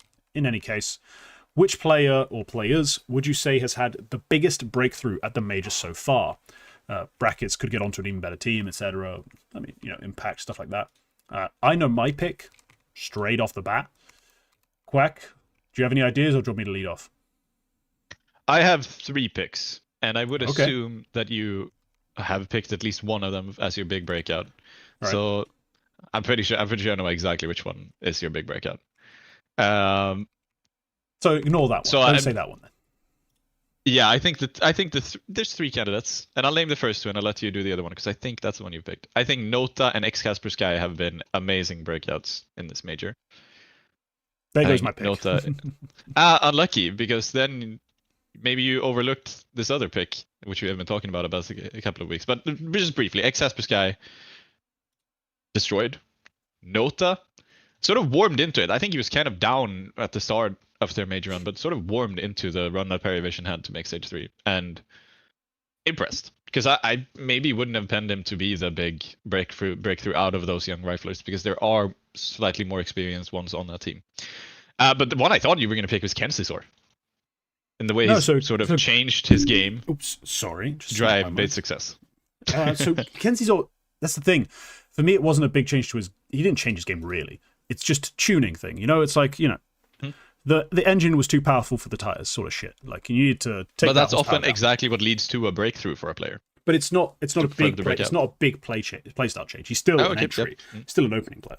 But yeah, the reason I actually was I had to pick one, my biggest breakthrough. Sure, cikanskyslang was fantastic, but Nota, the reason I picked him is because, firstly, he is not expected to be the big name star. When you talk about Paravision, you talk about sheyl and his entries, his openings, his setups. Shit, even the broadcast are talking about it. You know it's fucking obvious if the broadcast are talking about it. And then On the CT side, Belchnok is listed as an anchor in a lot of spots. He's supposed to be their best CT player. And he has been. Whilst they've been this young sort of roster, he's been their best CT player. The guy who ends up being the biggest in the big moments and in the really tough games, the overtimes, finding them a lot of entries, but also finding them massive clutches and late round impact, has been Nota. That's one thing that I always, harped on about in his old teams. Amcal most explicitly. There's a members only video right now that's up that's about major debutants from Budapest and their tier list. I ranked them all. And I talked about this for Nota specifically. Past teams have misunderstood that he is so damn good at closing things out. In terms of post plants, one of the damn best. It's so hard to take a bomb site off him. But he did have some pretty weak CT sides overall. It's just that, oftentimes the big time clutch they needed was on T side. And he's the guy who went and found the multi-kill. So yeah, Nota for me was the big one. Yes, Kensizor had a fantastic major. No doubt about it. They dropped his opening volume from 40% to 30% and, sort of rebalanced a bit how aggressive he was going to play. And in the end, delivered, an absolutely insane major. He did kind of slow down as it went on. He carried the hell out stage 1, played pretty well in stage 2, then was forgettable in stage 3 as they get eliminated. Unfortunate, but he's still the best player on bait. He's honestly just so damn good on that T side. An absolute demon, really. Just difficult to deal with. He always has been. His style has always been very movement based as well. Mm-hmm. He always, when you watched his POV, just it looked so jittery and ugly. And a part of that was his early in CS2, his sort of the way he arranged his game, his loadout. I think just fucked with the way demos are recorded. And then afterwards, when you watched from a third-person perspective, you realize, oh, it's because he's crouching, uncrouching, moving left, right. Just, you cannot get a normal fight against this guy. He's just annoying. And he not only has delivered, that sort of nuisance behavior at the major, he's also just hit all his fucking shots. He just hit everything for the first 2 stages. And that allowed Bait to win a lot of big games. So, yeah, no. Kensizor is a really strong pick. It's just for me, Nota showed up in a way no one expects. The part of his game that's often overlooked, often misunderstood, really helped. Yeah. Is there anybody else outside of those 3? Jasper, Sky, Nota, and Kensizor, who you think might be a decent pick? Try had a great major overall, up and down. Wouldn't call it a breakthrough. Well, it has to be, because what the fuck else is his breakthrough, His breakthrough cannot be everyone talking about him. His breakthrough has to be an actual event. And in terms of events he's played in his career, nothing's ever been bigger than this, and he's never played better at a big event like this than this. This is, in that sense, his breakthrough major. It can't just be me yapping about him and count as a breakthrough. The fact that I, absolutely glazed the guy isn't breaking through. He needs to actually go to a big event and play and win, and this is pretty damn good. Yeah, I think I'm the opposite. I think a breakthrough is entirely a narrative thing, and this guy beat Zaiwu in 2021. He is. Fuck off! Is that your breakthrough for Try? No, not necessarily, but he's been up here with he's had good performances under 9Z and with Imperial but yeah, this is it is his best performance. If he wasn't already broken out, then this is the breakthrough. But I already had it up there. What is his breakout performance? If there was a breakout, beating someone in a 1v1 in a one best of one heads up sort of thing is not the same thing. Right. Anybody else? Great. Love the back and forth. Let's see. No, I don't have anything to add there. It's just, for me, it's entirely a narrative thing, and if your narrative is he's already broken out because we already talk about him, fuck reading any books you ever write. I'm sorry. What the fuck are you talking about? You don't understand narrative. If he never actually played a breakout event yet, you think he's broken out because we talked about him. That's broken. What's the point? We could actually give Kvem some credit. Oh. I think. Yeah, absolutely. Breakout would be a bit far. He's a 108. Pretty mid, a lot of off games, but he has a fantastic game against specifically FaZe in their final attempt to make playoffs. The fact they make it that deep as this roster isn't really possible without him stepping up in a lot of big games. So I think Kvem deserves some credit as a big major player. He was a bit old to make my video that I published for members. Just as I said it, someone in chat put it in as well. But yeah, for me that was a pretty great performance. realistically, if you want to keep the same sort of energy as I've had for other players, Jacob, shout out. Jacob absolutely spanked stage 2 and 3. The reason his average rating for the majors of 107 is because his stage 1 rating is 0.87, and he played 9 maps. He played 11 maps in stage 2 and 3 and averaged a 125. Like, he was so fucking good in stage 2 and 3. Jacob broke out. Like, crazy broke out. Like, this is the proof of concept. Yes, maybe some sort of silly BS reason ends up being the reason he's here. Like, my wife's the psychologist of this team, and she said he's something. But there's something to it. There's something to it, clearly. Like, he's figured it out. He's figured it out. What a showing to get them through the playoffs. Oh, unreal, to be honest. Yeah. He showed up. He's played very well. I think he pairs very well with twists in a way on the server, which is nice. So yeah, seeing them as a duo, and him and Frozen as well, to be honest. But the way they've paired in a couple of these rounds, I do like how that has worked out for them. And yeah, unexpected, as viewers of the show that we did with Ted would know, that I think I thought he was going to do absolutely nothing. And I'm probably reneging on what I said with Jacob being gone through no fault of his own in 2026, because hey, through fault of his own, he is going to stay. Fault of his own, yeah. Do you know what's funny, though? Just funny. You say, like, he pairs quite nicely with twists. The reality is, some of the problems FaZe have are still real in terms of, like, on T side. Yeah. They still don't have a true star entry. But it doesn't matter, because Jacob is a fantastic trader. Twist is the best trader in the history of fucking Counter-Strike. And Frozen's an amazing closer. So they just need someone to just die. And so Karrigan has upped his opening volume immensely. Jacob's dropped his, and it's led to this. Like, everyone on T side ends up with actually an okay rating. It's just that the opening stuff looks dreadful because they just can't win an opening fight to save their life. They don't know how to set them up properly, create the star opener. It's not 2024 January, guys. Like, the meta isn't just if your W key, like, wide swinging opening player doesn't get a 25 opening kills, you can't win. It's not quite that extreme anymore. So I do think they've found a decent compromise, just making the most out of their players. And they've ended up, with a surprise breakout Jacob and a pretty impressive win. Indeed. I think the way they pair, like you say, somebody just has to die. Early in the first stage of the major, I felt like he was always Jacob. I felt like he was going out just to be traded, kind of set up to fail in a way.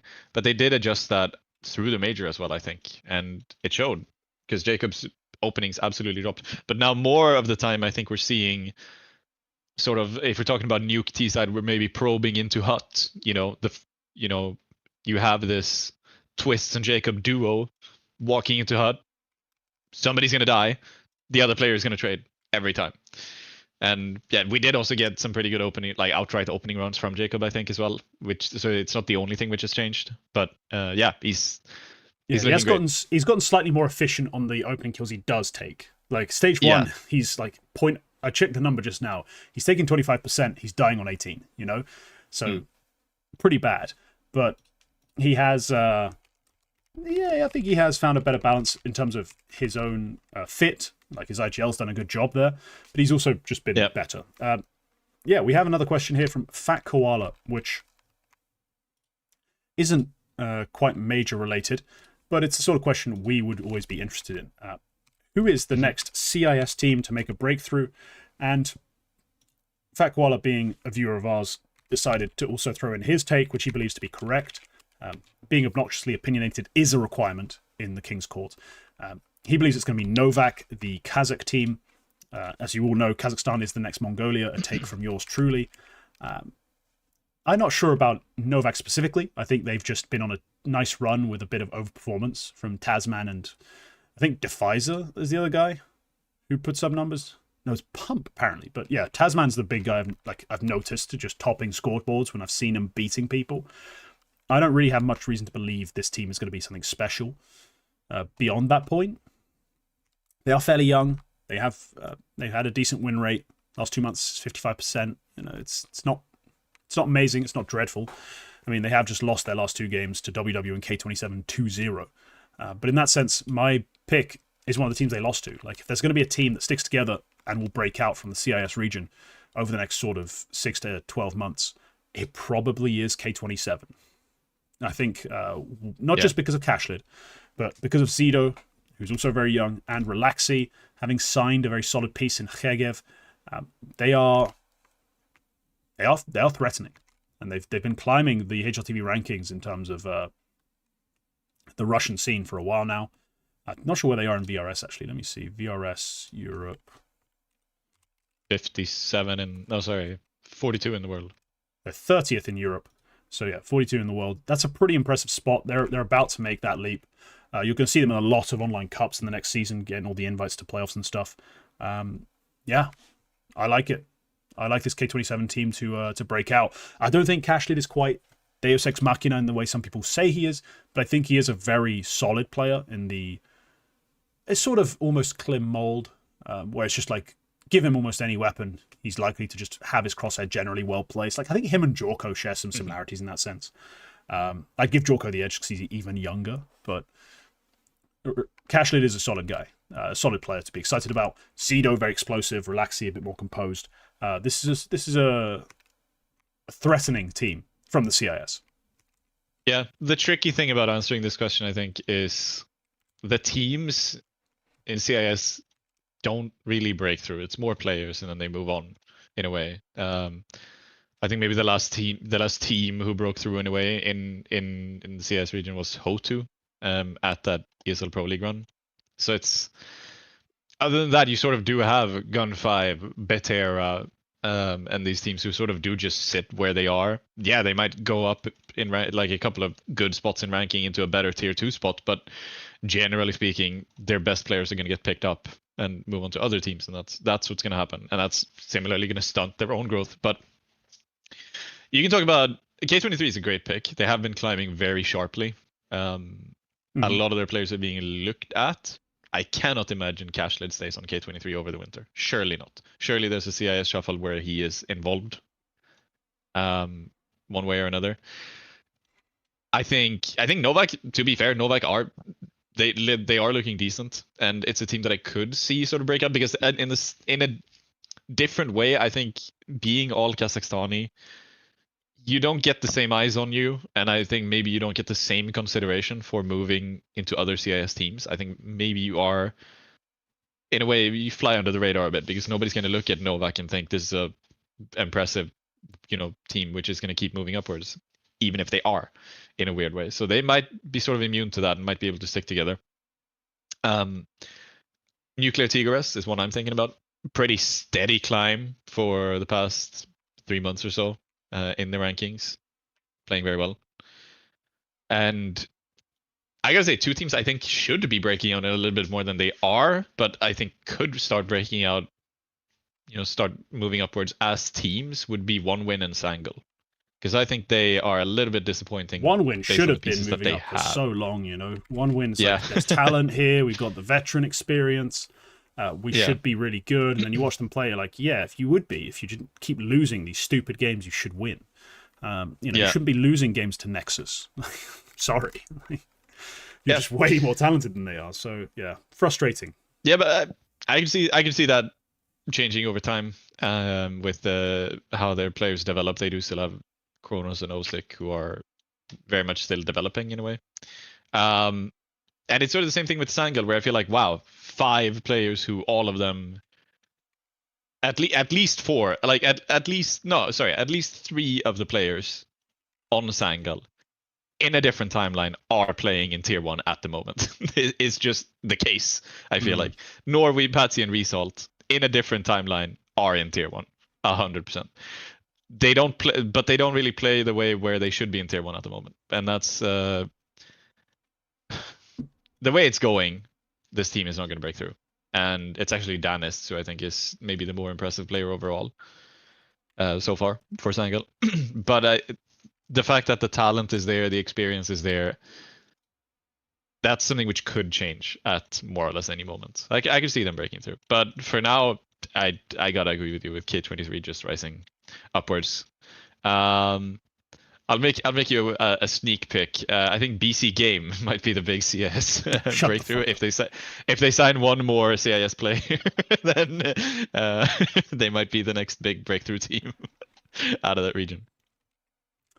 Okay, let's finish off the viewer questions. We got one in chat from someone who's terrible at actually doing things on time, but we'll do it anyway. Sjerbz asked the question, who do you think plays the most entertaining CS left in the major, and who should I be rooting for? Two separate questions. In a sense. But who does play the most entertaining CS in the major right now, Quack? What's your take on this? Like, who do you like to watch? I like watching Furia because they do just have players that really bang out. You can always get multi-kills at any turn. Moldo is very flashy, he's very exciting in that way. FaZe, to be honest. If FaZe play at a level where there's this, if FaZe play a close game against Mouse, that twist POV is gonna be nuts. And it's gonna be very fun to watch. If they don't, if it's a whimper, no. FaZe Counter-Strike is also incredibly frustrating to watch when it's bad, but when it's good, holy shit, that's a roller coaster. But I think it has to be Furia for me, to be honest. Yeah, I think Furia is like the best CS in theory, Yeah. I think the one that's actually the most fun to watch. Call me crazy. My favorite style of CS to watch is often a little scrappy, a little ugly, especially if I'm in, watching it as a fan. So give me Falcons in that sense. Who you should be rooting for, though, is an entirely separate question. I think as far as the lovability angle, I think a team you should be looking to get behind is Torji's Mouse, home soil for Torji. Been a team who've just never won anything. So if you're looking for an underdog to root for, a team you can ride or die with, I think Mouse is a good pick here. Otherwise, look, if Mongols make it to semis, be a Mongols fan. Screw it. You know what I mean? If they can upset Vitality, be a Mongols fan. But for me, realistically, I think Mouse are worth following. They're worth giving your attention to. Everyone else, just I wouldn't bother picking a favorite. I would just be there for the show. Like, I want to be right, so in that sense, I won't root for Furia, but I don't have any problem with someone rooting for Furia. They play great CS. They're a long way away from kicking cables out on power from power supplies. Like, just enjoy the show, really. Like, it's going to be a fun set of playoff games. It is going to be fun. I do think all of the series we have coming up are going to be bangers in a way, one way or another. And that I am really looking forward to. Yeah, so let's get on to something less positive. Let's get pessimistic. Let's get miserable. This is a special edition of the Power 10, because it's not the Power 10. It is the Major Flop 10. Here we are.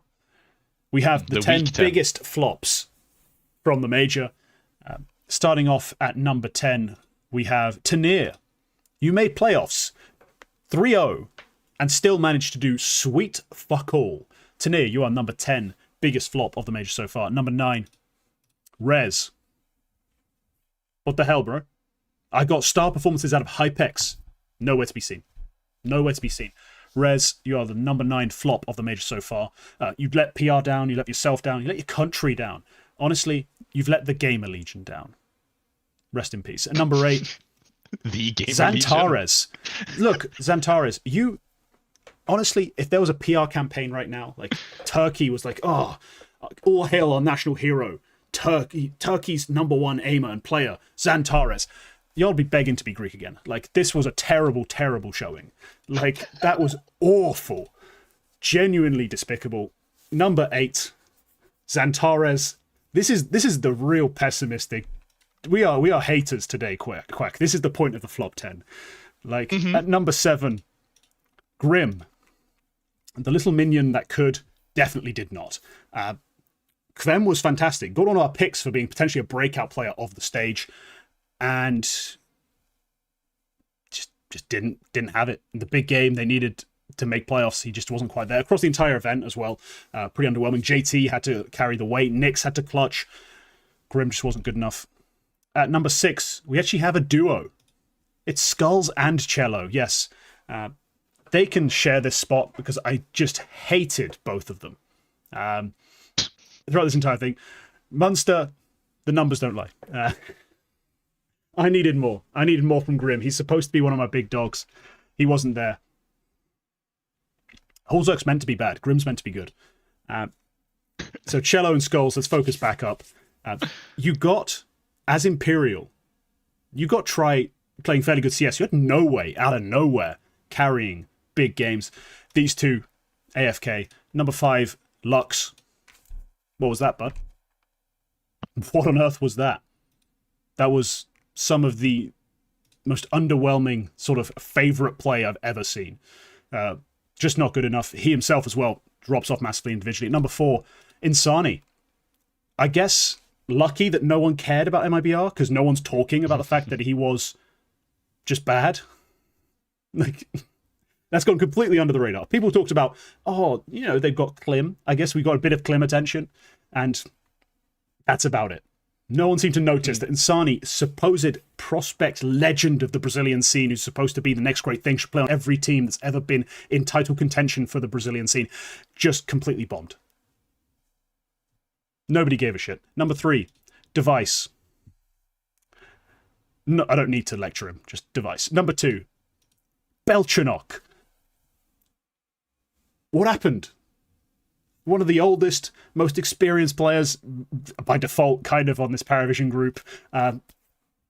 Looked amazing coming into the major, pre-major, when this team's building up to the major. Looked fantastic. At the major itself, had to be carried the entire time. Like, he ends up with the same rating as AW. If you know the roles of these players, that just isn't allowed. It's not allowed. And number 1, biggest flop, Malbs MD. Mm-hmm. Just trash. Just trash.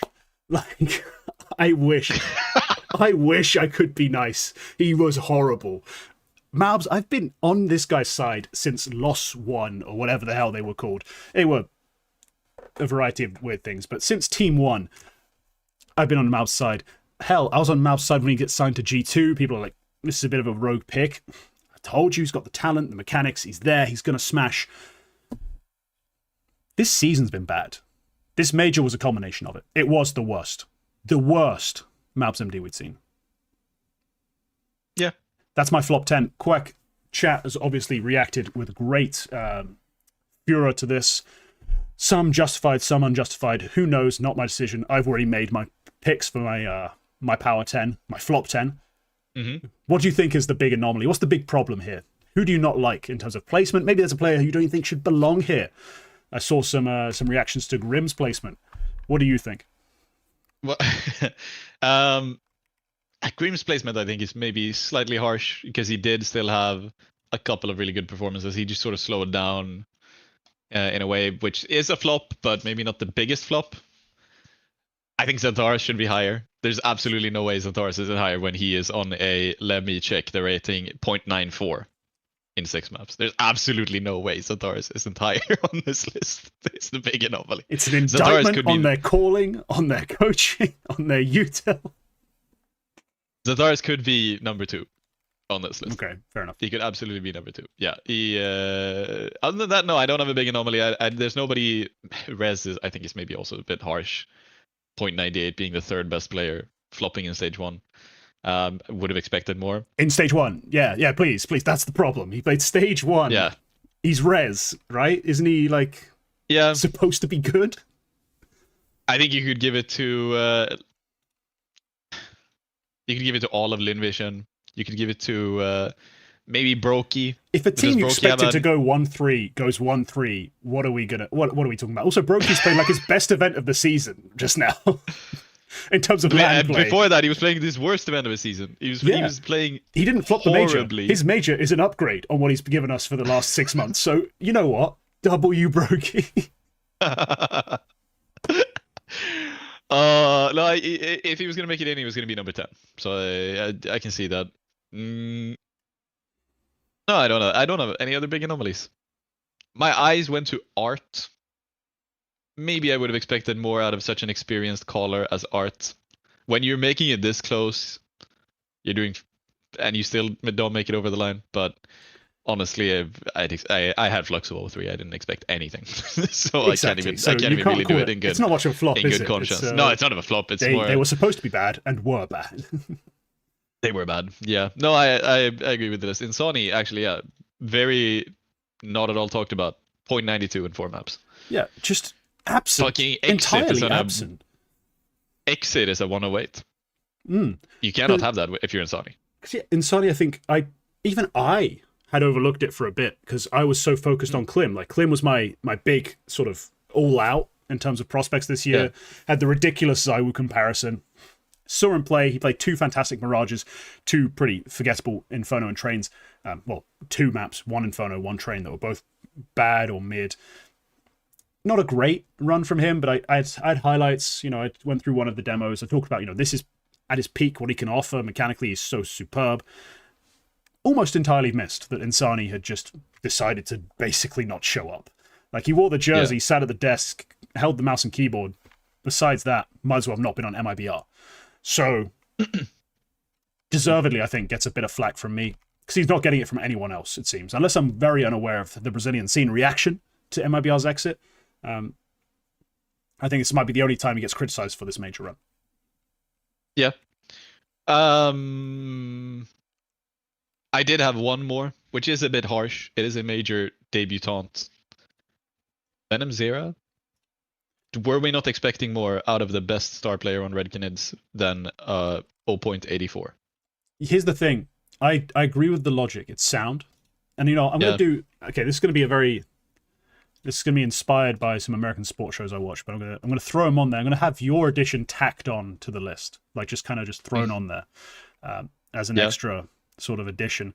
I actually think he's an honorable mention. I think it's a pretty good pick. I know, but it's like, you know, you have your additions to the flop 10.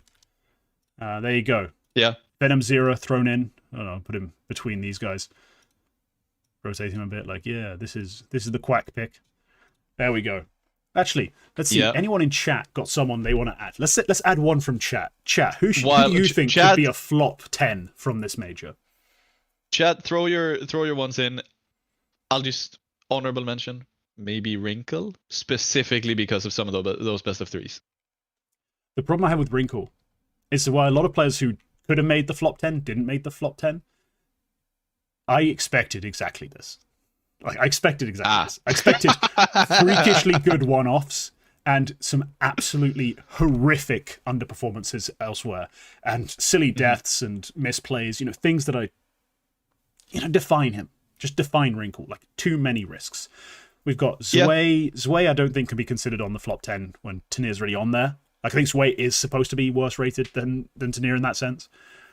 Jam Young. Ooh. There's a shout. Speaking of someone who's often just bad. He's 113 in 6 maps. Never mind. Never mind. What the fuck are we even talking about? 113. All of Legacy team, Lato was excellent. Yeah, Lato was fantastic. Head Trick. Head Trick's a conversation, actually. Head Trick is one of the worst players of the major overall. Yeah, no, that's one thing. At least in stage 3, he was very low. He's a 1.0 for the major as a whole. 1.0 flat. Okay, so he's actually above his month. He's above his last 3-month average. That's the worst part. I think he's 0.96 on the past 3 months. I didn't expect Head Trick to do really anything. situation where it's like, it's already so bad. The fact that this was still bad is better. Yeah. But I think a lot of people did have some thoughts on Head Trick, I think, for this major. So I'll stick him on. Yeah. I did see some takes. I think AZS called him mechanically the worst AWP he's ever watched to still have a good rating, which is probably true. Could be, honestly. He's looked so unsharp, you know what I mean, over the last sort of 6 months, that this might be an incredibly base take. So I'm going to stick Head Trick on there. Disappointed in Liege. I think Liege played not great, but well enough to not be on the flop 10.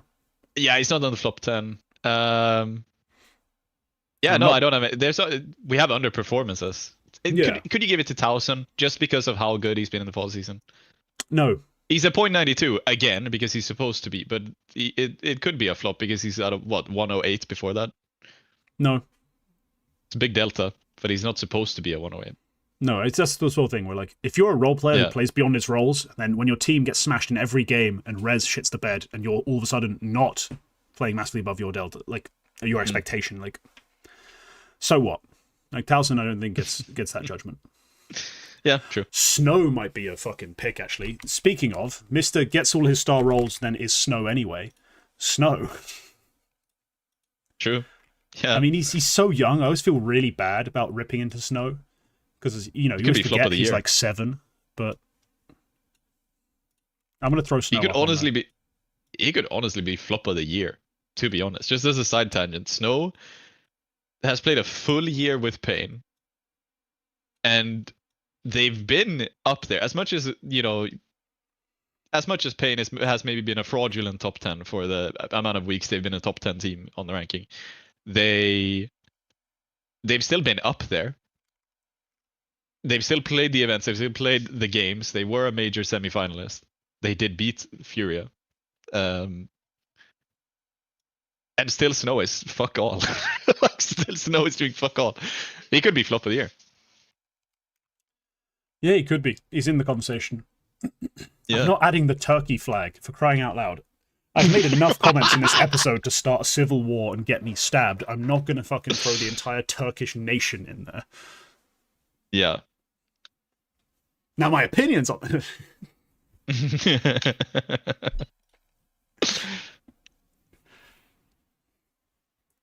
Yeah, let's leave it at that. Yeah. Fuck it. We got 3 viewer editions, or 2 viewer editions, 1 quack edition to the flop 10. My flop 10 raising some eyebrows and some voices, I'm sure. But yeah, let's get back to the main show. We now come to Quack's best segment.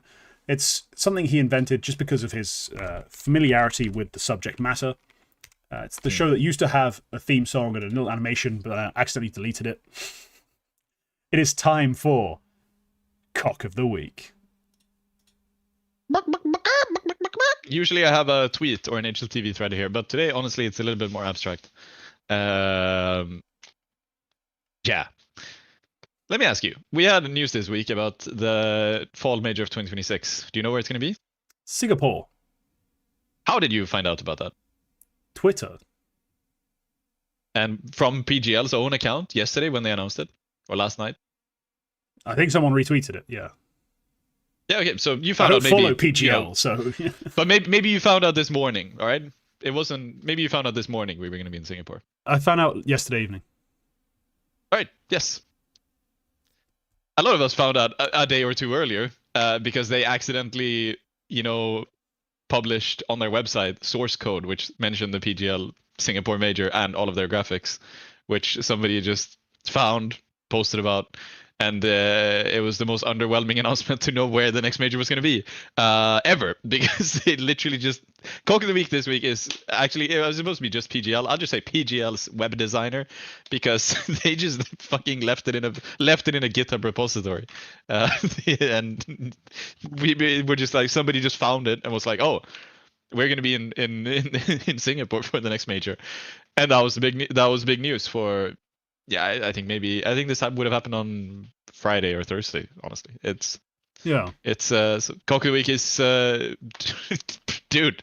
If you have information this secret, don't just put it up in a GitHub PR. Yeah, it's an amusing little Cock of the Week. Usually, it's someone with a terrible opinion or a forgettable opinion that Quack's decided is terrible. In any case, all of the my algorithm has been Formula 1 all week, and all of the terrible opinions I have seen have actually been about why Lando Norris is the best driver of all time, which is not the topic of this podcast. So unfortunately, I can't pick that. No, we do not talk about Formula 1 here, except in the BTS, where we do quite often end up tangenting into Formula 1. Yeah. Much to the chagrin of our members who do not give a single fuck about Formula 1. Honestly, I don't even care that much. But anyway, it's, look, it's a silly mistake. I just actually kind of want to use this time to talk about the major itself, Singapore, like being announced. Fucking dope. I mean, if there was ever a case to make in favor of basically authoritarian socialism, like it would be Singapore, like a pretty big W for that mode of government. It's insanely like dystopian at times, but it's actually hyper effective and has created one of the coolest places to visit as a foreigner, probably one of the best places to live as a local in terms of the policies they've created. And honestly, just one of the cleanest and best cities you'll visit in most of the world, all of the world. Like it's pretty dope. So I'm a big fan of Singapore. I've been before. I would love to go again. Hopefully work this major. It would be nice, you know. Would be fun. But no, I actually think this is going to be dope. I've seen some bickering back and forth online about time zones, etc. I care. I like watching events when they're at a good time for me, but I'm not going to start crying and throwing slippers at people or like getting involved in any bullshit. It's like, yeah, this major's going to be annoying for me to watch. I'd rather it wasn't. I don't really care that much. Don't like. At this point, we do have to check our European-ness when, for the second time in history, a major is being held more than 3 hours east of us.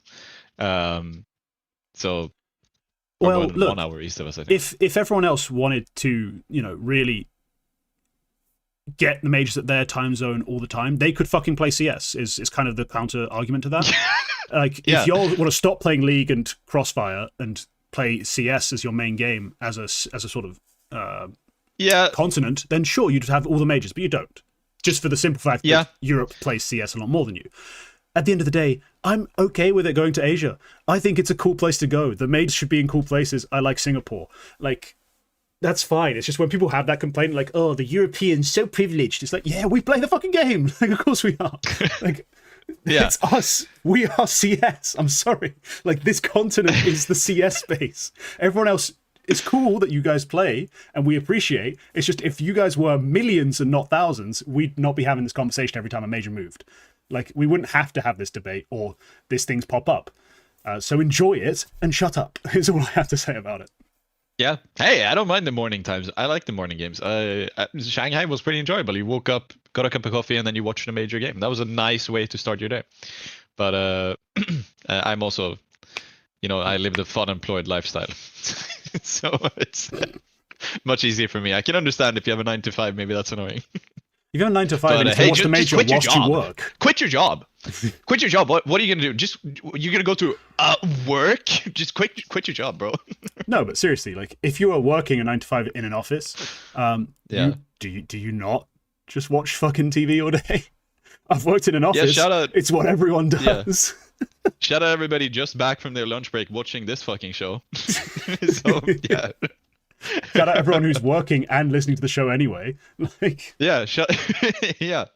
It's not that deep. Like, realistically, I just do get annoyed when people in the Asian time zone are like super indignant about it. Like, just play the game.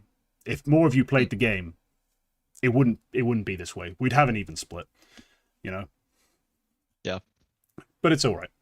I'm okay with not watching the games live. I love watching demos anyway. You know, see who the big performances were, go watch the demos. That's fine. And if the games are going to start early, like at 3 a.m., yes, with my morning coffee, it is fun to watch the last game of the day. Yeah. And then I can catch up on anything else. So I'm a bit whatever on that. Just seeing a lot of consternation online, like some back and forth. It's not that deep, lads. It's not that deep. The major final will be at an incredibly acceptable time anyway. Like, they'll probably be like it starts at 9 a.m. Yeah. Sorry, that's not that crazy of a wake-up time to ask from you. No, yeah. It won't perform as well as European majors on that time zone, obviously. Like, it won't perform as well.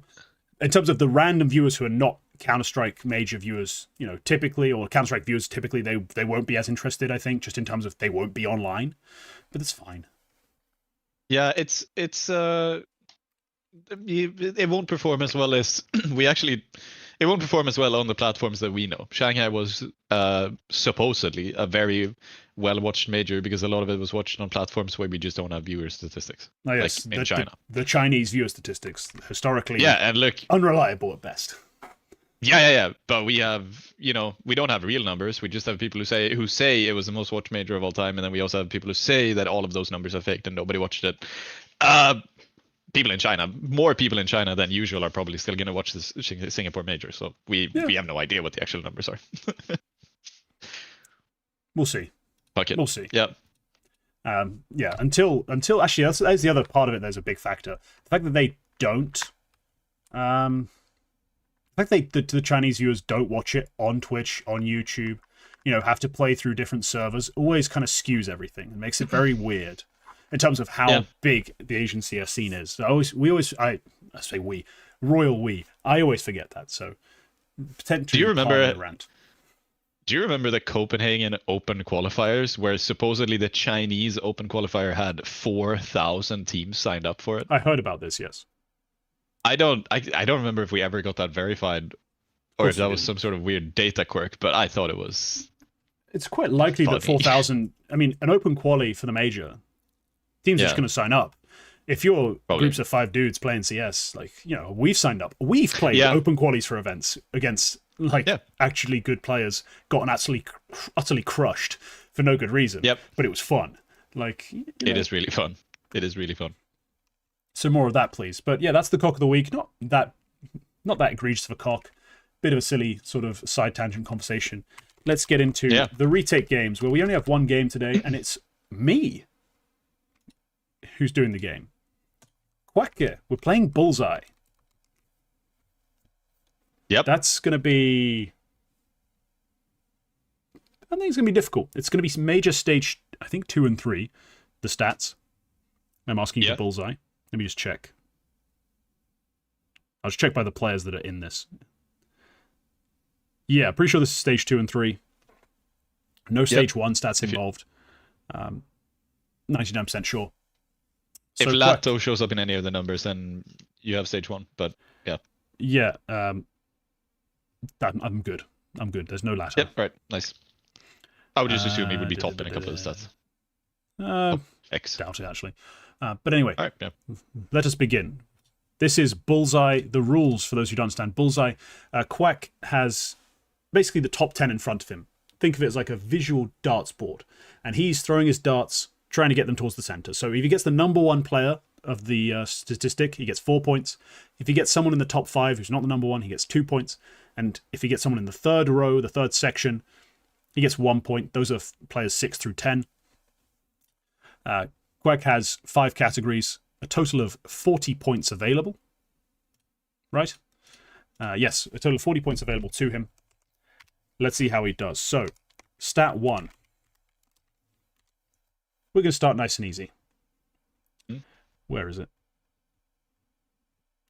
Give me your throws for KPR. KPR in stage 2 and 3. Yes.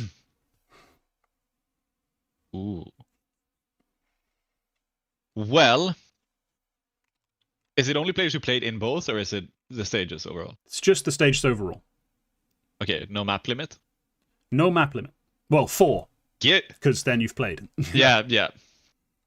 Give me Donk. That is correct. Donk is number 1 with a 1.07. And spoiler, holy, he is a bit ahead of number 2. Just a bit ahead of number 2. Well, now I'm struggling a bit, because now I'm sort of like who's been up there.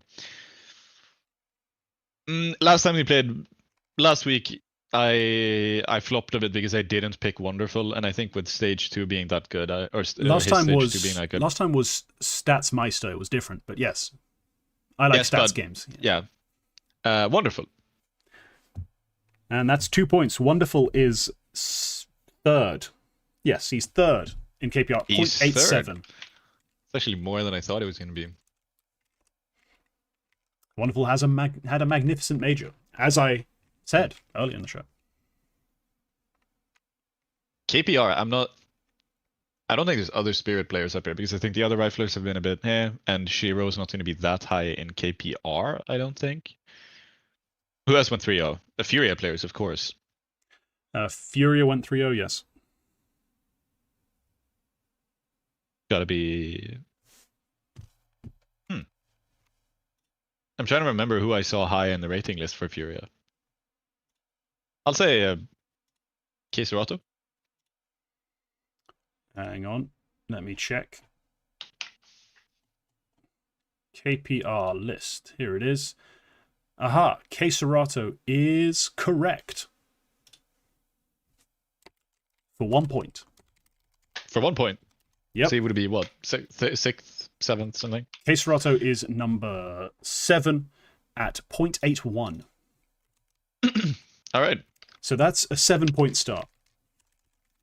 Yeah, I like that. I've just realized now when I said that I looked at my list and Queserato was missing.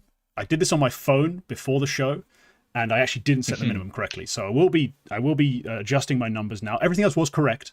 Those were the correct spots for Wonderful and Donk. It's just that I have got the wrong stats elsewhere. So let us continue to the next stat, which is going to be still a bit difficult, but I think manageable. Let's go on to opening kills per round. Opening kills per round. So I know there was this whole fuzz about Donk not taking as many opening duels, but I am going to say Donk.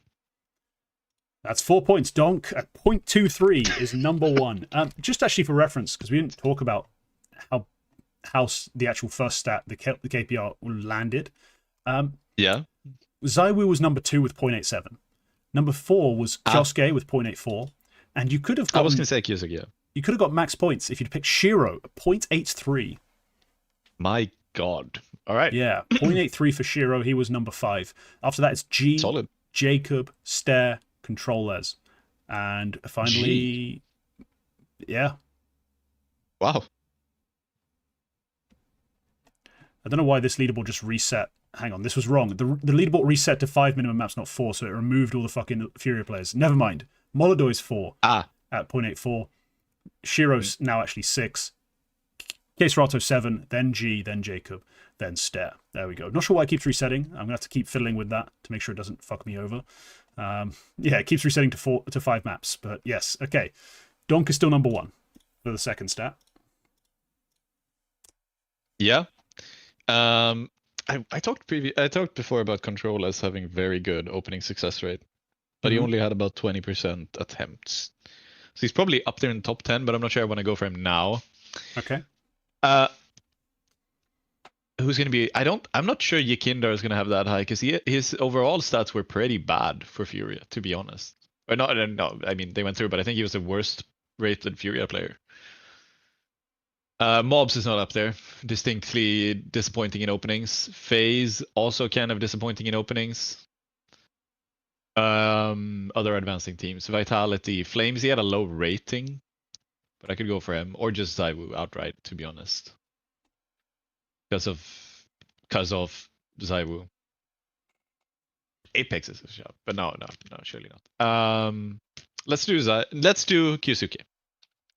Kyosuke.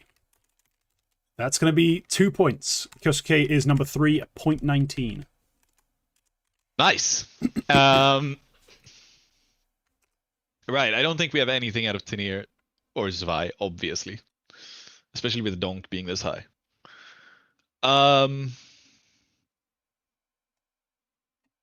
It could be Controllers. Maybe just through a lack of maps, Controllers could be up there.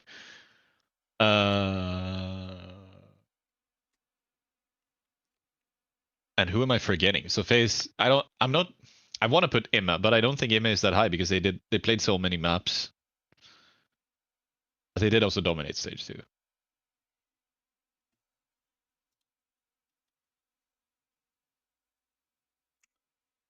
Who's the final team I'm forgetting? Okay, no. I have no idea. Mouse is the one I'm forgetting. Xerxin could be up there. It's between Xerxin and Zaiwu for me. I'll go for Xerxin just for fun. Xerxin is a miss.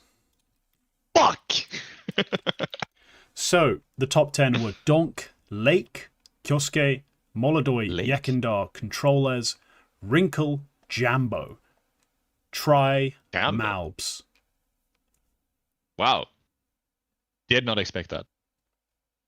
Yeah, Malbs MD, number 10 with 0.15, just ahead of Zantares, Gravity, Kensizor.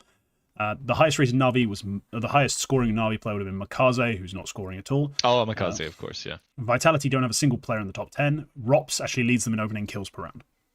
0.14. Jesus Christ, they are not winning this major. They might lose 2 Mongols. Yes, they might indeed. And yeah, no Spirit player to be seen for a while, obviously. It's always the case with Spirit. Zwei at 0.11, I think, is second. Yeah, he's the guy. There was that interview talking about I can't remember. I think it was both Donk and their assistant coach who mentioned it, but like Zwei is the guy who's supposed to be set up for more stuff now. Yeah, but in reality, hasn't really worked out that way. But yeah, controllers making it number 6 would have been a good pick. Yeah, and 2 Fury players again, Moldor Yekindar in the top 5. I didn't think Yekindar was going to be that high because I think he had a 1.05 rating overall, if I'm remembering, which felt like he's the opening guy if he has that lower rating. But yeah, maybe he was just shit in other ways. Could have taken a lot. Could have just taken a lot of deaths. Yeah. Right. Let's go into this. One's going to be a little more difficult. This is going to be total clutches 1 across stage 2 and stage 3. Okay. Who do you like? Where do you want to go? Total clutches. It's going to be tough. I think it's going to be tough for you to get. Honestly, yeah. If you get 4 points, I'll be impressed. There has to be a Navi player. There has to be a Navi player here, I think. Just through sheer amount of maps. If we're talking most total, it's not going to be a Spirit player. It's not going to be a Furia player. Because if you played 4 or 5 maps, you have not cracked the top 10 for total amount of clutches. Maybe you're 10th if you're Kisserot or something.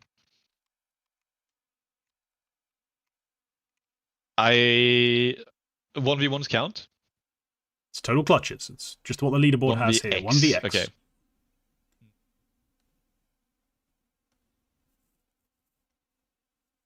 Could be wonderful. Could be bit. I'll go wonderful again. Wonderful's 2 points with 7 clutches won. Okay. That's nice. I'll follow it up with Bit. Bit is not in the top 10. Crap. He has 2 clutches. Had to scroll quite a way to get to him.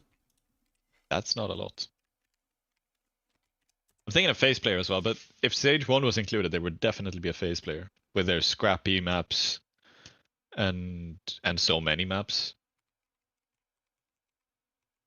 Monacy might be up there with a couple of really close series.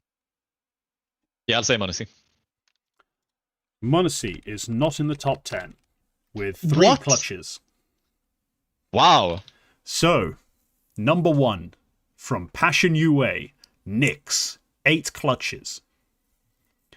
Then Alex666 of Bait, Wonderful, Jame of Parryvision, Nertz, Holzerk of Parryvision, of Passion UA, sorry, AW, Shush, Maka, and finally, just rounding out the top 10, Nota. So yeah, wow. It's a lot of missed players there. That's only 2 points on your 3rd attempt at the board. Awful. Yeah, pretty damn dreadful.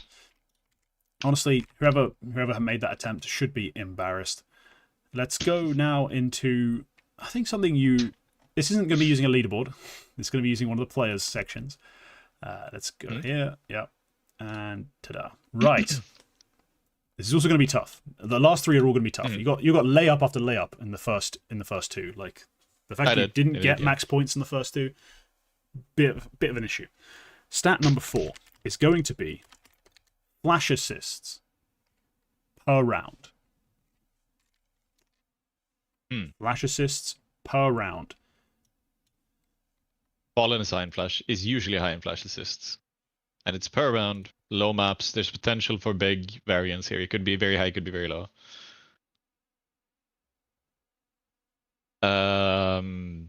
Mongols, we did just talk about how controllers is set up with a gazillion flashes. I would assume that's Techno or Blitz. 9-10, perhaps. Oppers often high in flash assists, or in flash statistics anyway.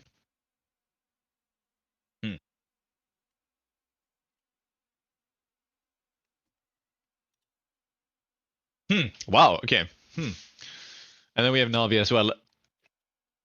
Alexi B is usually a good utility pick, but this is flash assists as well.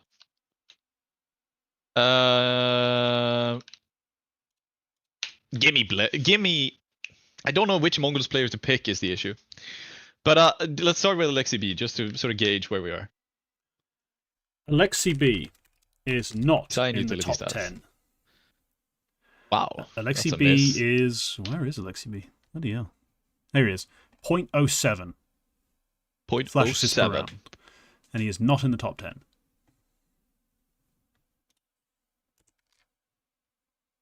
Fallen. Fallen is not in the top 10. He's a 0.09. That's only marginally better. Wow. I'll have to go for Blitz then. Blitz. I don't know if that's the right Mongoose player to pick, but I am gonna have to go for him. He's not in the top 10. 0.10 flash assists per round, just missing out by I got better. 0.01. So the top 10. I got better at least. So you had some inklings. So Orpers Orpers are the right kind of player to pick. That is true. Mm-hmm. And also remember this important fact that I've shared with people in the past. Flash assists correlate for completely fucking nothing with winning rounds. Winning games has shit all to do with flash assists in terms of direct correlation. You cannot just look at a team's flash assists and determine their winning chances. In that sense, in that spirit, G leads the list with 0.16, Maka 0.14, 910 0.14, Apex 0.13, Exit 0.12, JT 0.12, Mercury, Brolan, Jame, and Gravity finish out the top 10 with all 0.11. So, all right. Twice now you could have picked Jame. I could have. And I did not. That's I thought 0 out of 8 on that phase. Yeah, I thought they would have been dreadful enough in stage 3 where the numbers wouldn't be good. Doesn't But matter as you though. say, it doesn't. Flash assists per round Doesn't matter for nothing to flash do with winning. assists. Finally, the stat I picked, 'cause I thought it'd be the cheekiest, but man, it might be outperformed by the by the flash assists. This is a support rounds. Oh, that's AST, is it not? Yes, it's asked. So who at Wow. stage 2 through the major leads in support rounds?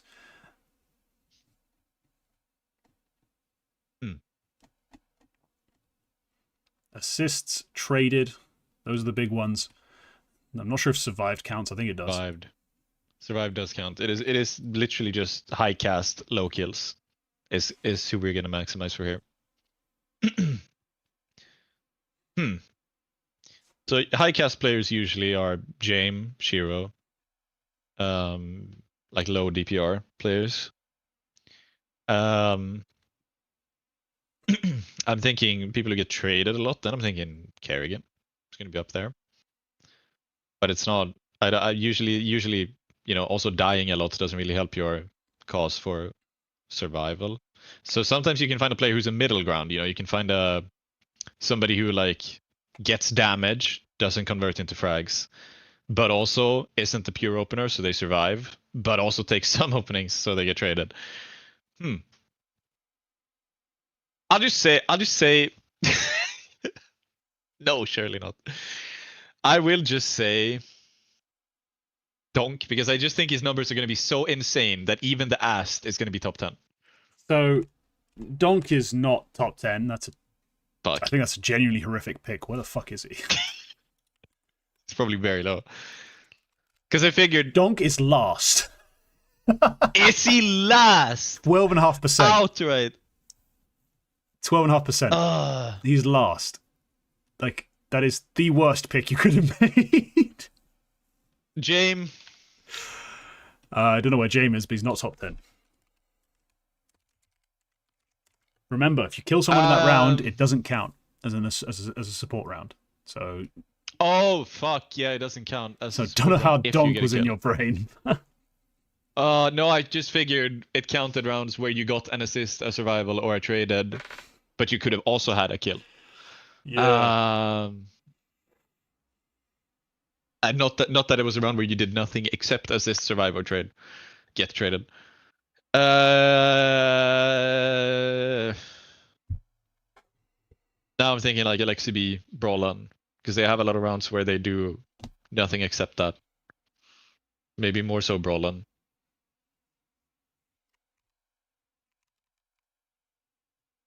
Jimmy, perhaps.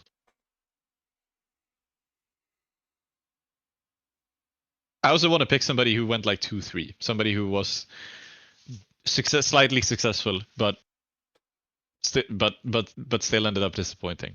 I think that might be the right direction to go.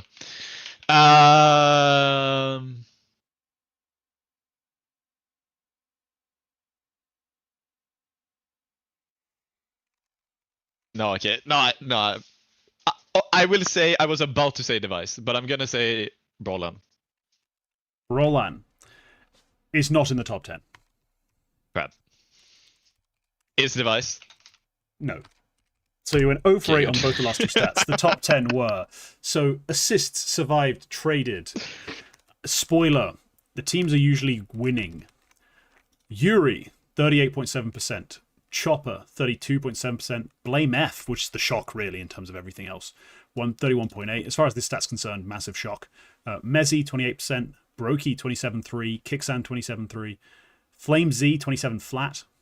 Zway, 26.9. Rops, 26 flat. As was Magisk, as was Tanir.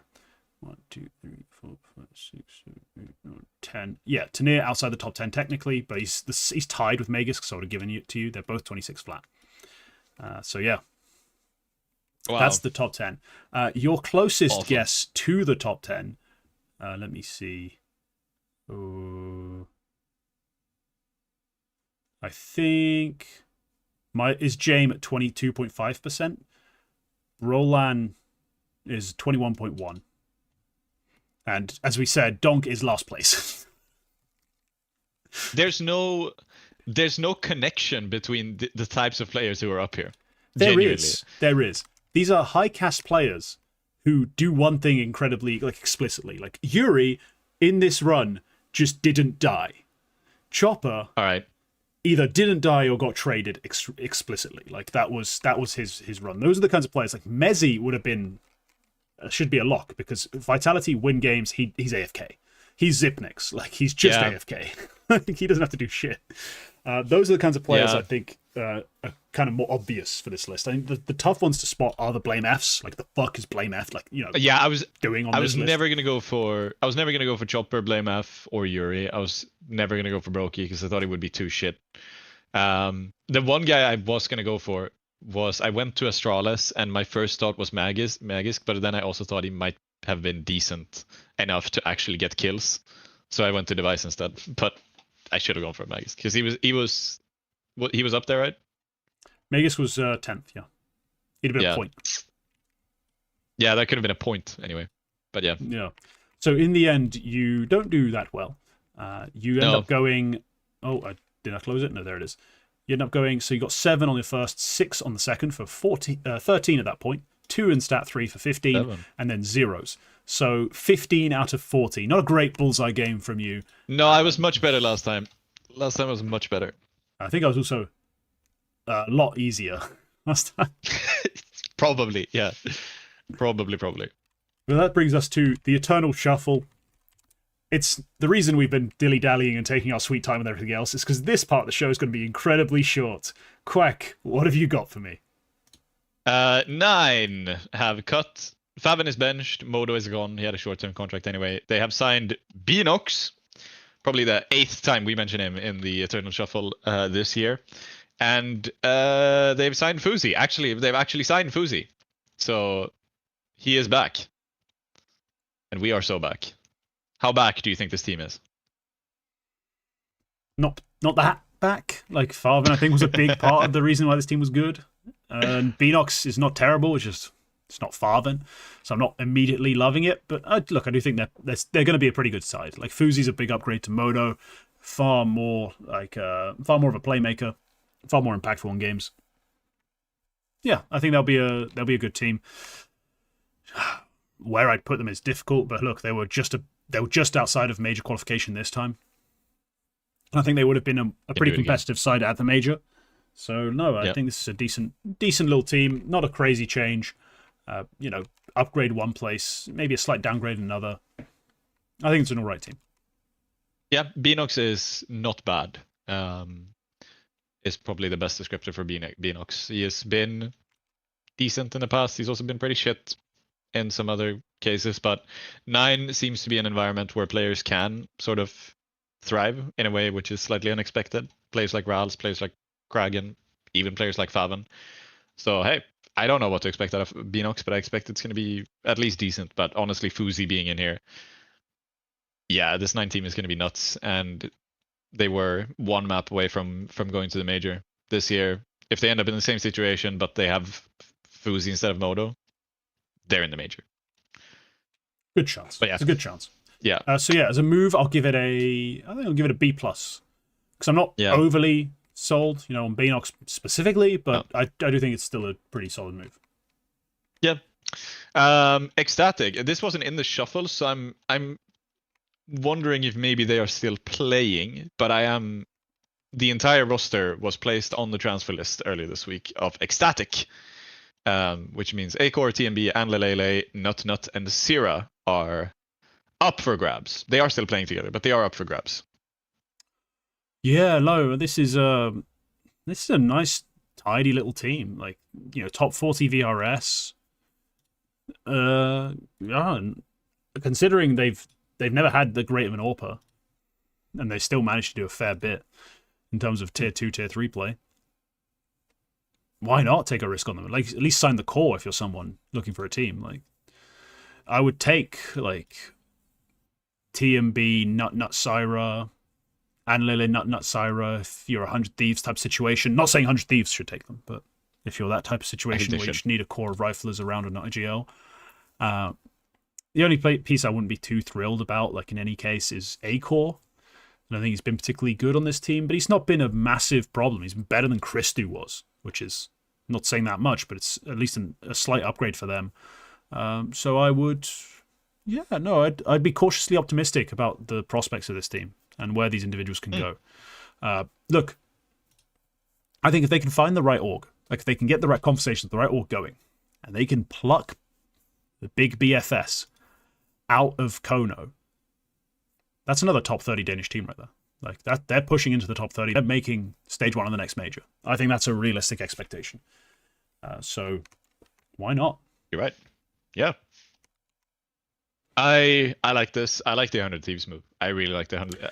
It's a bit low power for 100 Thieves. We signed Rain as our IGL from FaZe. We got Messioso and Shonguers on board. This huge project. Let's go play CCT Cups from the round of 16.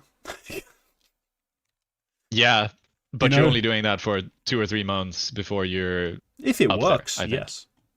Yes, especially I'm thinking Nikoros is here. Give Rain some language lessons. Teach him Danish. So here's a potato. Half swallow I think, it. Yeah. I think he could manage. He already speaks Swedish, so he could do it. He could complete the 3-peat, learn all 3 of the Scandinavian languages. It's look, Ecstatic are nice, and the fact that I've been wondering for the entire duration of this roster, whether that's I think the entire year this exact roster has been assembled more or less. Specifically, Sira being here has been the case for most of this entire year. I've been wondering how they don't get picked apart. Anyway, how have Nut, Sira, and to an extent, honestly, and Lelele, and TMB as a caller, how have they remained untouched for all of this year? And I can only assume it's because Ecstatic put some resources behind keeping them. The fact that they're now on the market, I think that it is a certainty that at least one of these players moves somewhere upwards. Yeah. I can't tell you where. I think could be a number of places. Look, we're also 100 Thieves are, even if they don't buy from Ecstatic, I think they're 100% going to influence the transfer saga that Ecstatic are going to have, because whoever gets their core picked up by 100 Thieves, if it happens, or a couple of their players, they should sign from Ecstatic 100%. So they should take the Ecstatic players to fill that void. So yeah, I think it's cool. It's nice that they're available on the market at the moment. Yeah. Speaking of players available on the market, Zero Tenacity have disbanded after probably one of the longest running continuous, attempts at being a team in online Counter-Strike history. Or European, yeah, like in terms of sticking together in terms for of Counter-Strike history, point blank, like teams don't last as yeah. an exact 5 for what was it, like over 2.5 years? Like the exact 5 was August to June 2022 to 2025, so it's almost 3 full years. Yeah, it's crazy long time. And then they briefly also went back to the roster in for a little bit in November. But other than that, literally the only change they made was Madden for Simki, and that was only lasted for a couple of months. As a core, AVN, Nemanja, Chofo, and Brute Monster have been playing under the Zero Tenacity banner for over 3 years, which is, I think the only team which could rival them is, like, I think Forza had a core running similarly long, and I think Skade / whatever the fuck they ended up being called. Yeah, it's been various Bulgarian cores who've lasted a long time. Yeah, but it's genuinely noteworthy and at times extremely successful as well, where it's I'm kind of in awe of the fact that they managed to do it. But it's the end of an era.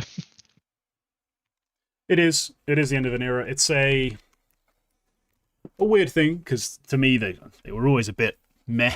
Like, they were never that good.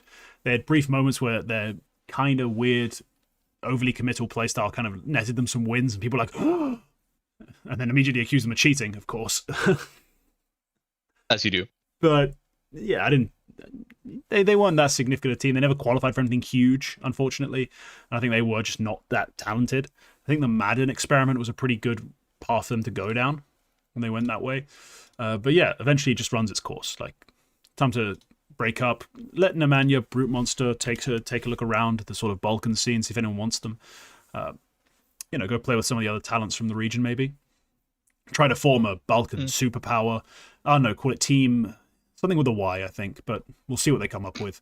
And yeah, no, the end of an era, I guess, but, like, the smallest era you can have, like the least important era. The Zero Tenacity era. Exactly. More legitimate than Vitality. No, they have been.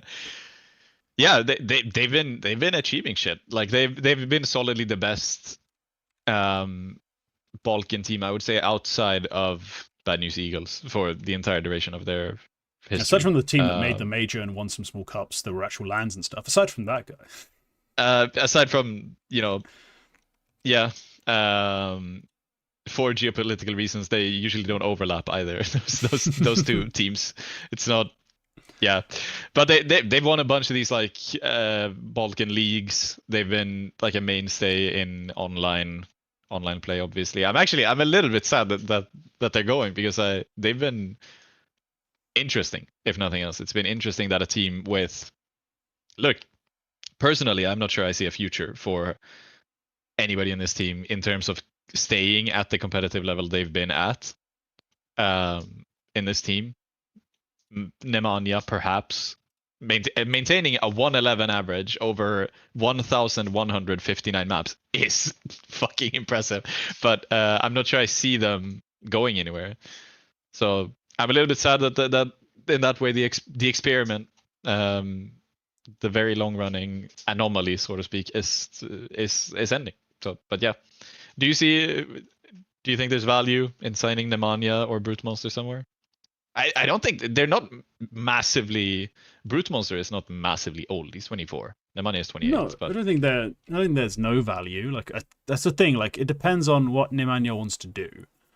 Like, if Nemanja still has the ego to be a star player, unfortunately, I think he will be rather limited in his options. But in terms of combining him with some of the guys from like the Partisan roster, yeah. Some of the talented players that played through that org, at least, like, I think there's something you could make. Like, you can combine, let's say, what's it? Madden doesn't get a top tier 1 offer. Combine, like, Laden, Nemanja, maybe even Brute Monster, there's some talented like Balkan pieces you could go for that Yeah. I think would be like a pretty solid tier 2, tier 3 online team. Like not anything spectacular, but there's a chance they make the major. There's a chance they push on and win like some small trophies like Draculans, things like that. Like you can do better with this scene than the scene has produced. Let's put it that way. Yeah. So I don't see why not. Still I a did chance. say for I did. something. I did say I don't see a place for Nemanja, etc., etc. I was completely forgetting that Partizan does exist. There's another place to go to. There is.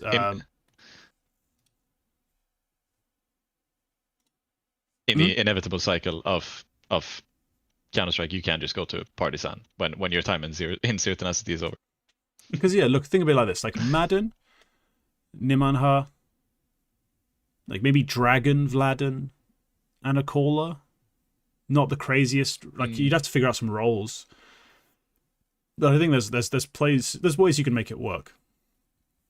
There's ways you can make it work. Yeah. And then Kassad to coach, obviously, just for the social media experience, I think would be best. Yeah, look, he brings the impressions.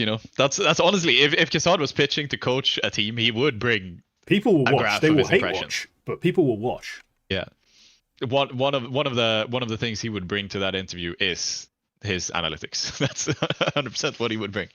Yeah, but that's the shuffling. I don't think we haven't any reports or rumors. We've had small rumors like rumors and Gromov rumors, but honestly, this week I'm not sure I believe them as much as I usually do.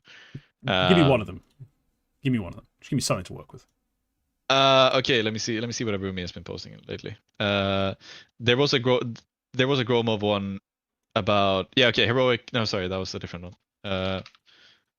Let me just find. Gromov is the guy who's been prolific this week. NIP minus U-Jerks plus Cairn.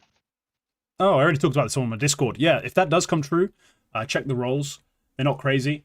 I kind of like it because I'm not a big U-Jerks guy. I think whilst he has his moments, typically he just doesn't perform as I'd like. Just Cairn's a bit of a weird fit, just in terms of certain like styles. Like whilst yes, Snappy's and IP are poppy. They're not as poppy as fucking Inner Circle, right? Who are a W key and some fragging. Like they do have counterplay, they do have some variations, but generally they play with such tempo that it's going to be a bit of a different thing to talk about. Because U-Jerks actually does lurk sometimes, whereas Cairn, hard lurking isn't so much of a thing. So yes, I like the move actually. If that does come true, I think it's pretty good. Yep. The Inner Circle replacement for Cairn in that case would be Captain Kurtka, it seems. Yeah, that's fine. Captain Kirk has found like a new vein of form since playing with Bird from Sky, it seems. Even when he's playing without him now, he's playing way better than he used to. So clearly it's not just the strats that have enabled this uptick in rating at least. So yeah, no, I think it's not quite a win-win. I think Inner Circle would rather keep Cairn, but it's something of a win-win. Like you can't be miserable with that. Yeah, and the final one was Metasport cutting Knock, but his contract's ending anyway, so not really a rumor. I'm not overly like what he's saying is they won't extend his contract, which is like okay, yeah. I like Knock, but after the way it's been going so far, I also wouldn't extend his contract. Okay. Yeah, that's apparently Vitality are working on an academy team as well. Still, I've been hearing that forever. I've heard they have signed a team. Like I've heard they're trying to sign a team. Like whatever. Like the only player, he's mentioned 1, 2, 3, 4, 5, 6, 7, 8, 9, 10, 11 players in this line of tweets about Vitality, which players Vitality's academy are interested in. The only one I recognize is Kat Kameh because he's the guy French people go to he's the French Melo 9 according to French players. So okay, I don't know the guy. Yeah, it's no, nobody knows the guy because he is he's a rumor. He's a mirage in Faceit lobbies, so far. Okay. Yeah, that's the shuffling. Yes, every week we're shuffling. Do. Let's move on to the final segment. I bought that song on Fortnite for 500 V-Bucks. You play Fortnite? My friend group randomly started playing Fortnite a couple of weeks ago, and I was Jesus like, Christ.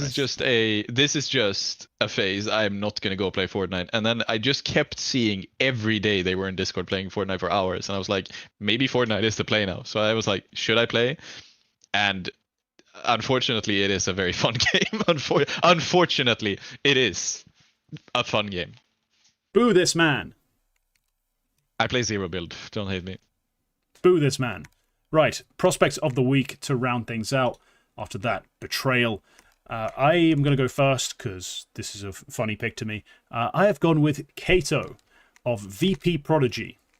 Yes, pretty random pick. He's the new player that's come in. He's a 17-year-old Korean flagged player, which is new. The Republic, the South Korea flagged, by the way. Yeah, it's not as you can funny just as say it could Korea. be. Just want to be clear. Just want to be clear. Technically, the other one is still a Korea. So, yeah, look, he's come out of nowhere, put up some pretty prolific numbers sniping. You know, on the AWP, taking like a good chunk of opening attempts, 30% on their CT sides. Look, I've not even watched his POV. I just thought, oh, this is a cool player to point out. So, everyone, look, there's a BIST replacement. His name's Kato. Got a new flag for us. Though definitely his name, Maxim, probably is like some sort of Russian national, or at least a bit of both. Like he's got dual citizenship because his name reads very Russian. But yeah, Maxim on Kato to you lot, the new AWPer for VP Prodigy. Going to be excited to watch him.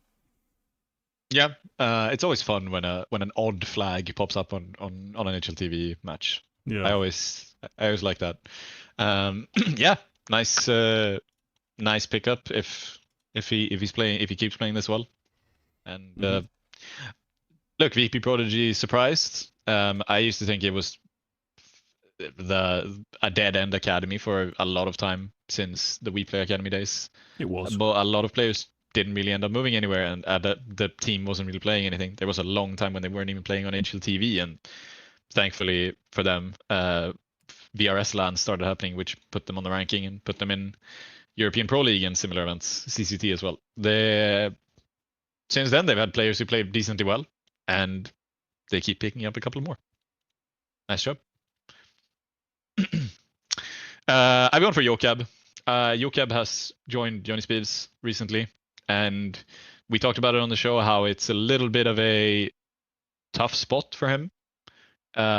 He's coming in to basically, they are still trying to replace Rolf on that team, and he is the next guy after Svedjehed and Lekale to try to take on that burden. Out of those three, the youngest out of those three, probably also the most talented player. And he is kind of showing it. His T side is 123 this week and a 111 overall, but the T side especially, very few off maps. They lost a derby game to Eyeballers just now today, but he was still 159 in the second losing map on Mirage. He's up there so far. Like, I don't think there was a single run of, what is he up to? Like 12 or 14 maps. Let me see. 14 maps. I don't think there was a run of 14 maps where neither Svedjehed or Lekale was playing this well. So if he keeps on going, Johnny Speeds are back to being sort of dangerous and very interesting, to be honest. So congratulations to you, Cab. Well played. Yeah, this was a big one for me in terms of Johnny Speeds figuring out something of interest to me because they the stars on the roster just don't ring my bell. Like they're not players I'm super excited about. I've been done with the Sapic experience for a while. I think Heap's an okay role player, but nothing else really thrills me. When they signed Joe Cab, I'm like, oh, he was really good in an IP Academy. Like, he was a talent, an up-and-coming player. So, dope to see him in Johnny Speeds. Dope to see them trying to win again. And, yeah. He's played well. I have to admit it. He's played fairly well. They do lose eventually to Eyeballers, but they've got wins over some solid teams, and he's played a good game. So, I can't complain about it. I'd love to. I always love complaining. But no, this is a solid enough pick. Decent prospect of the week. Congratulations, Quack. And that's going to be the show. All right. His T side is super weird. He has a 123 T side rating, but he has a sub 4. He's taking a lot of openings, and his opening percent is like success rate is under 40%. Yeah, well, despite turns out in the rounds where he's not doing that stupid shit, he's actually winning. He's fragging. by a lot. Yeah. Wow. That's impressive. But yeah, if you enjoyed, leave a like. If you watched live, thank you for tuning in. We did hit 100 concurrents for the second time ever. So that's pretty dope. Woo! Despite HLTV confirmed being live at the same time. Yes, most masculine reaction you've ever had to anything, Quack. Thank you very much. Didn't realize my co-host was this kind of guy, but okay. You know they say about Swedes. And yeah, if you're watching the VOD and you made it through all the way, congratulations. Leave a comment telling us who Astralis should sign. We already answered our opinion, but give us a rogue pick. Should Astralis go international? I don't know. Suggest something a bit off cuff. And yeah, we'll see you next week. Probably a day late on Tuesday, just because of the major, with another episode of Retake the Week. All right, that's all for this one. Bye-bye.